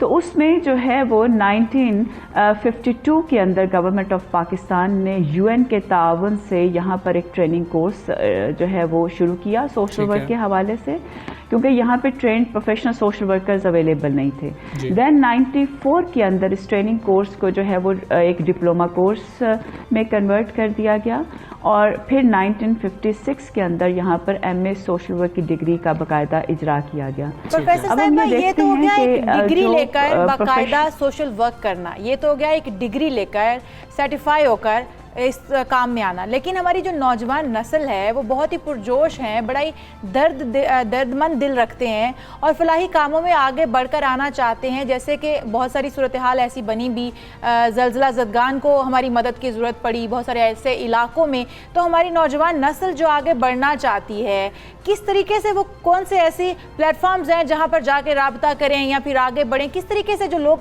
घरों पर बैठे हुए मदद करना चाहते हैं, कैसे किया करें? देखिए वो बात यह है कि आपकी बात बिल्कुल ठीक है। हम जो प्राइम मिनिस्टर पाकिस्तान इमरान खान साहब का जो विज़न है, जैसे उन्होंने टाइगर फोर्स बनाई है और एहसास प्रोग्राम के तहत जो है वो 135 सोशल पॉलिसीज़ का उन्होंने इजरा किया है। बहुत सारे प्रोग्राम जो हैं वो आ रहे हैं, हुनरमंद प्रोग्राम है। फिर हम देखते हैं कि इस वक्त जो है वो सोशल वेलफेयर के अंदर बहुत सारे इदारे काम कर रहे हैं, पनागाहें हैं, शेल्टर होम्स है, फूड प्रोग्राम है और कैश ट्रांसफ़र प्रोग्राम है। इसके अंदर हमारे नौजवानों को, जैसे इमरान खान साहब ने टाइगर फोर्स बनाई है, तो नौजवानों को शामिल करने की ज़रूरत है। यहाँ पर मैं एक बात कहना चाहूँगी कि चैरिटी जो है वो ज़रूर है, आप चैरिटी से एक शख्स की मदद करते हैं, लेकिन जब आप इदारे बनाते हैं, सोशल वर्क के इदारे बनाते हैं, सोशल वेलफेयर इंस्टीट्यूशंस एस्टैब्लिश करते हैं, तो आप मुनज़्ज़म अंदाज से बहुत वसी पैमाने पर लोगों को हेल्प प्रोवाइड करते हैं। एंड नंबर 2, आप बहुत सारे जो है वो बड़े पैमाने पर लोगों को ट्रेंड सोशल वर्कर्स बनाते हैं। तो मैं ये कहना चाहूँगी कि पाकिस्तान के अंदर प्रोफेशनल सोशल वर्कर्स की ज़रूरत है। बिल्कुल ठीक है, प्रोफेशनल सोशल वर्कर्स की ज़रूरत है। प्रोफेसर साहिबा बहुत शुक्रिया आपका, पाकिस्तान का आप हिस्सा बनी, आज बड़ा अहम दिन है और आप जिस भी जगह पर मौजूद हैं, आप जिस तरह भी ये कर सकते हैं, किसी एक शख्स की मदद कर लीजिए और जिस तरह इशाल ने शुरू में बात की थी, अपने घर को ही अगर हम दुरुस्त कर लें, वहाँ पर ही मिल बांट के काम करना शुरू कर दें और मदद वहाँ से आगाज़ किया जाए, तो ये बहुत अच्छी बात है। हमेशा आगाज खुद से करना चाहिए, खुद को पहले दुरुस्त करना चाहिए, खुद की दुरुस्ती होनी चाहिए। आगे चलते हैं, अब आपको ना इशाल हम एक बाहिम्मत खातून से मिलवाने जा रहे हैं जिन्होंने मुश्किलात के आगे हार नहीं मानी है बल्कि उसका मुस्कुरा कर, डट कर, खड़े होकर मुकाबला किया। और एक औरत जब एक माँ भी हो तो फिर उसमें हिम्मत, अज़्म और हौसला दुगना हो जाता है। और आज एक औरत की कहानी जो हम लेकर आए हैं वो भी इस मकाम पर है कि दूसरों के लिए एक रोशन मिसाल बन चुकी है। कराची से इनका ताल्लुक है। फातिमा नाजिश 4 बच्चों की मां हैं और इन्होंने ना सिर्फ अपने बच्चों की अच्छी परवरिश की है बल्कि माली हालात बेहतर करने के लिए भी कमर कसकर तंदूर लगा लिया। हाँ जी, तंदूर लगाकर उन्होंने अपने बिजनेस का आगाज़ किया है। उन्हें ऑनलाइन खाना बेचने का भी तजुर्बा है और इसलिए वो अपने तंदूर पर फरोख्त होने वाला खाना भी खुद घर से बनाकर लाती हैं। अब आप देख सकते हैं, इस वक्त हम आपको वो फुटेजेस दिखा रहे हैं कि वो खुद काम कर रही होती हैं वहाँ पर और फिर वो बाइक भी खुद चलाती हैं। मुख्तलिफ इदारों में उन्हें मार्केटिंग की जॉब भी कर रखी है, उसका भी एक उनके पास वसी तजुर्बा मौजूद है। इस बाहिम्मत खातून की जिद्दोजहद में खवातीन के लिए ये पैगाम छुपा है कि मुश्किल हालात में परेशान नहीं होना। हमारी खवातीन हमजा घर पे काम कर लेती हैं, किचन में खाना बना लिया, बर्तन धो लिए तो उसी से थक जाती हैं। बच्चों की अच्छी परवरिश करना ये तो एक हर माँ की जिम्मेदारी है, लेकिन बाहर निकलकर उसके लिए कमाना और इन मुश्किल हालात में जहाँ पर औरत के लिए बाहर निकल के काम करना इंतहाई मुश्किल है और फिर उन मुश्किल हालात को फेस करते हुए अपने बच्चों को पालना, उनकी परवरिश करना, ये इस खातून से सीखना चाहिए। बिल्कुल इनसे सीखना चाहिए। और मैंने तो इशाल ये देखा है कि हमारी खवातीन को जब भी हमें उनकी ज़रूरत पड़ी है, मर्द हज़रात को या कौम को ज़रूरत पड़ी है, तो खवातीन मर्दों के शाना बशाना होकर चली हैं। फातिमा नाजिश जो हैं वो हमारे साथ मौजूद। फातिमा नाजिश साहिबा, अस्सलामु अलैकुम, गुड मॉर्निंग। सबसे पहले तो हमें ये बताएं कि आपको ये तंदूर लगाने का ख्याल कैसे आया? मजबूरी थी कि ये तंदूर लगाना पड़ा? इस शोबे पर तो बिल्कुल मर्दों की इजारादारी होती है। मुश्किलात क्या थी आपको जब तंदूर लगाया? मुश्किलात ये थे कि ज़ाहिर है मेरे साथ, आपने को पता है जैसे कि मेरे साथ 4 बच्चे थे, तो मुझे कुछ भी इतना छोटा सा, पहले मैं जॉब करती थी, ठीक है, मुझे अपना छोटा सा एक बिजनेस स्टार्ट करना था, तो इसलिए मैंने सोचा, पहले सर्च किया कि मुझे क्या करना चाहिए, तो फिर मुझे ये लगा, सूटेबल लगा कि मुझे तंदूर स्टार्ट करना चाहिए। मेरे एक फ्रेंड से मेरी बात हो रही थी तो हम तंदूर पे डिस्कस कर रहे थे, तो मुझे ऐसा लगा कि ये मुझे करना चाहिए। और वैसे भी मुझे हमेशा से मुझे कुछ डिफरेंट करने का शौक रहा है कि मैं कुछ भी काम करूँ तो कुछ डिफरेंट हो। अच्छा, तो लोगों ने क्या कहा कि ये फातिमा तुमने क्या काम शुरू कर दिया है, तंदूर औरतें थोड़ा ही चलाती हैं, तुमसे तो हम बात नहीं करेंगे? खानदान का रिस्पॉन्स कैसा था? नहीं, खानदान वालों से तो शायद मेरा कोई कांटेक्ट नहीं है और ना किसी की ज़्यादा बात सुनती हूँ। मैं हमेशा अपने फैसले खुद करती हूँ। इंसान को हमेशा अपने फैसले खुद करना चाहिए, लोगों की बातों पे नहीं आना चाहिए। अच्छा ठीक है, कितना अरसा हो गया आपको? हमें ये बता दें, आप जो खवातीन हैं जो घबरा जाती हैं जब कोई मुश्किल आती है, उनको क्या कहना चाहेंगी? मुझे अभी ज़्यादा टाइम तो नहीं हुआ, 1 मंथ हुआ, 1 मंथ हो रहा है अभी मुझे अपने काम को स्टार्ट करते हुए। और उन खवातीन को जो वो घबरा जाती हैं, खवातीन बहुत, उनको मैं यही मैसेज देना चाहूँगी, आप घबराएं नहीं। और माशाल्लाह और हमें अल्लाह ताला ने ऐसी हिम्मत दी है कि औरतें हमें जो भी चाहे औरत कर सकती है। अच्छा, इसमें फातिमा समाजी रवैयों का बड़ा हाथ होता है। वो आपको सपोर्ट भी कर रहे होते हैं, आपको निगलेक्ट भी कर रहे होते हैं कि जी आप ये नहीं कर सकते, ये लड़कियों के करने का काम है, ये तंदूर चलाना, बाइक चलाना, इस तरह के काम। तो क्या इस तरह के रवैयों का सामना करना पड़ा? जी, शुरू में तो मुझे, जब मैंने लोगों से डिस्कस किया कि मैं ये काम करना चाहती हूँ, जैसे मैंने जब बाइक ली तो मैंने सबसे अपने फैमिली वालों से डिस्कस किया कि मुझे बाइक लेनी है, मैं बाइक लेना चाहती हूँ। तो मुझे पहले सबने मना किया, बहुत सारे मुझे रोज़ आना बैठा के मुझे एक्सीडेंट के खबर सुनाते थे कि आज ये एक्सीडेंट हुआ, मुझे बहुत डराने की कोशिश की गई तो मैं डरी नहीं। अच्छा, आप डरी नहीं, इसीलिए फिर ऐसे मैंने एक दो लोगों से चलानी पड़ जाए, मैं भी एक लड़की हूँ, मुझे अगर बाइक चलानी पड़ जाए तो मैं यही सोचती रहूंगी कि ये 2 पहियों पे चल कैसे पाएगी। मतलब मैं नहीं चला सकती। तो फातिमा इसीलिए तो कुछ डिफरेंट करना चाह रही थी ना। अच्छा, अब फातिमा आप बताएं कि आपको देख के जो है, आपसे बात करके हमें ये तो मालूम हो गया, आप सिर्फ ये देखती हैं कि मुझे किस चीज़ से सेटिस्फेक्शन हो रही है, इत्मीनान पहुँच रहा है, सेटिस्फाइड है कि आपने ये काम शुरू किया। अब रिस्पॉन्स कैसा है? रिस्पॉन्स बहुत अच्छा है माशाल्लाह से। अच्छा, वैसे आप सेटिस्फाइड हैं, इत्मीनान है आपको कि मैंने ठीक काम शुरू किया? जी बिल्कुल। अच्छा फातिमा, तंदूर पे आप खुद बैठती हैं उस बिजनेस को चलाने के लिए? जी सब चीज़ मैं खुद बैठती हूँ। अच्छा, आप घर से भी बना के लेके जाती हैं, फिर क्या डिलीवरी भी खुद आप कर रही होती हैं या नीचे आपने कुछ लोग रखे हैं जो डिलीवर करने जा रहे होते हैं? ये भी हमें थोड़ा सा बताएं, आपका बिजनेस मॉडल क्या है? उसके लिए मैंने वर्कर है मेरे और वो सारे काम करते हैं, बाकी की जो चीज़ें होती हैं वो मैं खुद मैनेज करती हूँ। अच्छा, तो बच्चों के लिए वक्त निकाल पाती हैं, क्योंकि बच्चों की परवरिश करना भी जो है बहुत अहम चीज़ थी और उसी के लिए आप मेहनत भी कर रही हैं, तो कैसे वक्त निकालती हैं, मैनेज कैसे करती हैं अपनी रूटीन को? बस इन्हीं काम के दौरान उनको भी मैनेज करना होता है। अच्छा, उसी के दौरान आप उनको भी सारे मैनेज काम के दौरान है। अच्छा, ठीक है फातिमा, आप एक हिम्मत के मिसाल हैं और बाकी जो ख़वातीन हैं उनको भी आपसे सीखना चाहिए कि मुश्किल हालात में जो है ना घबरा नहीं जाना चाहिए। आप हमारे प्रोग्राम का हिस्सा बनी। फातिमा, बहुत शुक्रिया आपका कि आप आई, और इशाल ये बड़ा मुश्किल है कि इस तरह से निकलना, और ऐसे बिल्कुल जब सब तनकीद आप पे कर रहे हैं और आप फिर भी वो काम कर रहे हैं। घर बैठकर तो बहुत सारे काम करती हैं, और लाइक कढ़ाई करना, जरी का काम करना, ये तंदूर का थोड़ा आइडिया डिफरेंट था। इसी तरह की एक स्टोरी भी हम शेयर करने जा रहे हैं कि मुल्तान में जरी का काम सकाफत का हिस्सा बन चुका है। सदियों से जारी इस फन को आज भी मुल्तानी हुनरमंद जिंदा रखे हुए हैं। हाँ जी, उरूसी और ख़वातीन के जो दीगर मलबूसात हैं उनमें कढ़ाई का काम कैसे किया जाता है, इसके ऊपर ज़हीर अब्बास हमारे नुमाइंदे, उन्होंने खुसूसी रिपोर्ट तैयार की है, वो आपको दिखाते हैं। सुई की मदद से मोती और सितारे लगाते ये हैं मुल्तानी जरदोज, जो ख़वातीन के मलबूसात पर दीदा ज़ेब कढ़ाई करने में मगन हैं। सदियों पुराना जरी का काम आज भी बेहद मकबूल है। कपड़े से लेके रेशम तक, कोरा, दबका, नक्शी, जो भी चीज़ है टोटल हाथ से होती है और इंतहाई मुश्किल काम है। अगर हम इसको सीखने में भी तकरीबन 8 से 10 साल लगते हैं। सिलमे सितारे का ये काम आसान नहीं। पहले कपड़ा लिया, फिर डिजाइन फाइनल करके फ्रेम पर लगाया, बाद में छुपाई करके रेशम का काम मुकम्मल किया, उसके बाद हाथों से कढ़ाई शुरू कर दी। ये बहुत बारीकी का काम है और इस काम में नई नस्ल नहीं आ रही, उनको आना चाहिए। बहुत अच्छा काम है। हम एक अड्डे पे बैठते हैं, तकरीबन 5-6 दिन में उतार लेते हैं इसको। कारीगरों के मुताबिक एक अरूसी लिबास की तैयारी में 15 से 20 दिन लगते हैं। ये कारीगर कहते हैं कि मशीनी दौर में भी हाथ से कढ़ाई का काम अपनी अहमियत बरकरार रखे हुए है।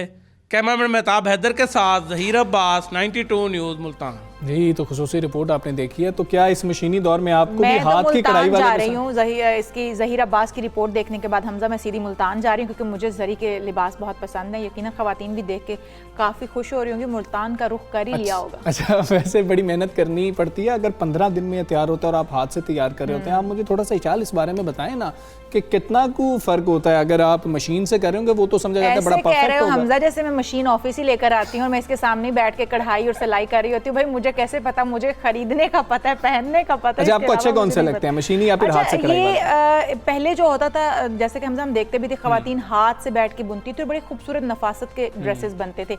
अगर हम अपनी माओ नानियों को देखें ना, तो वो ऐसी ड्रेसेस बनाती थी, लेकिन अब उसका रुझान बहुत कम हो गया है। अब इस तरह के ड्रेसेस हाथ से बनाने का काम चला गया, मशीनी दौर है, मशीन से काम बनते हैं। शादियों पे पहले माएँ बैठ जाती थी और जरी के दुपट्टे और उनके ऊपर काम बनाया जाता था। बेटियों के जहेज बरी के लिए स्पेशल किस्म के ड्रेसेस तैयार किए जाते थे, लेकिन आप पैसा लगाएं और खरीद लें। हाँ बिल्कुल ठीक है, अब दोनों ऑप्शंस मौजूद है, लेकिन जो जरी का काम है, जो हाथ से कढ़ाई है, वो आज भी खवातीन बहुत पसंद करती हैं। अपना बहुत ज़्यादा ख्याल रखिएगा, कोरोना वबा के दौरान एहतियात लाजमी करनी है, तीसरी लहर आ चुकी है, अपना बहुत ख्याल रखिए। हम दोनों को इजाज़त दीजिए, कल फिर इंशाल्लाह मुलाकात होगी। अल्लाह हाफ़िज़।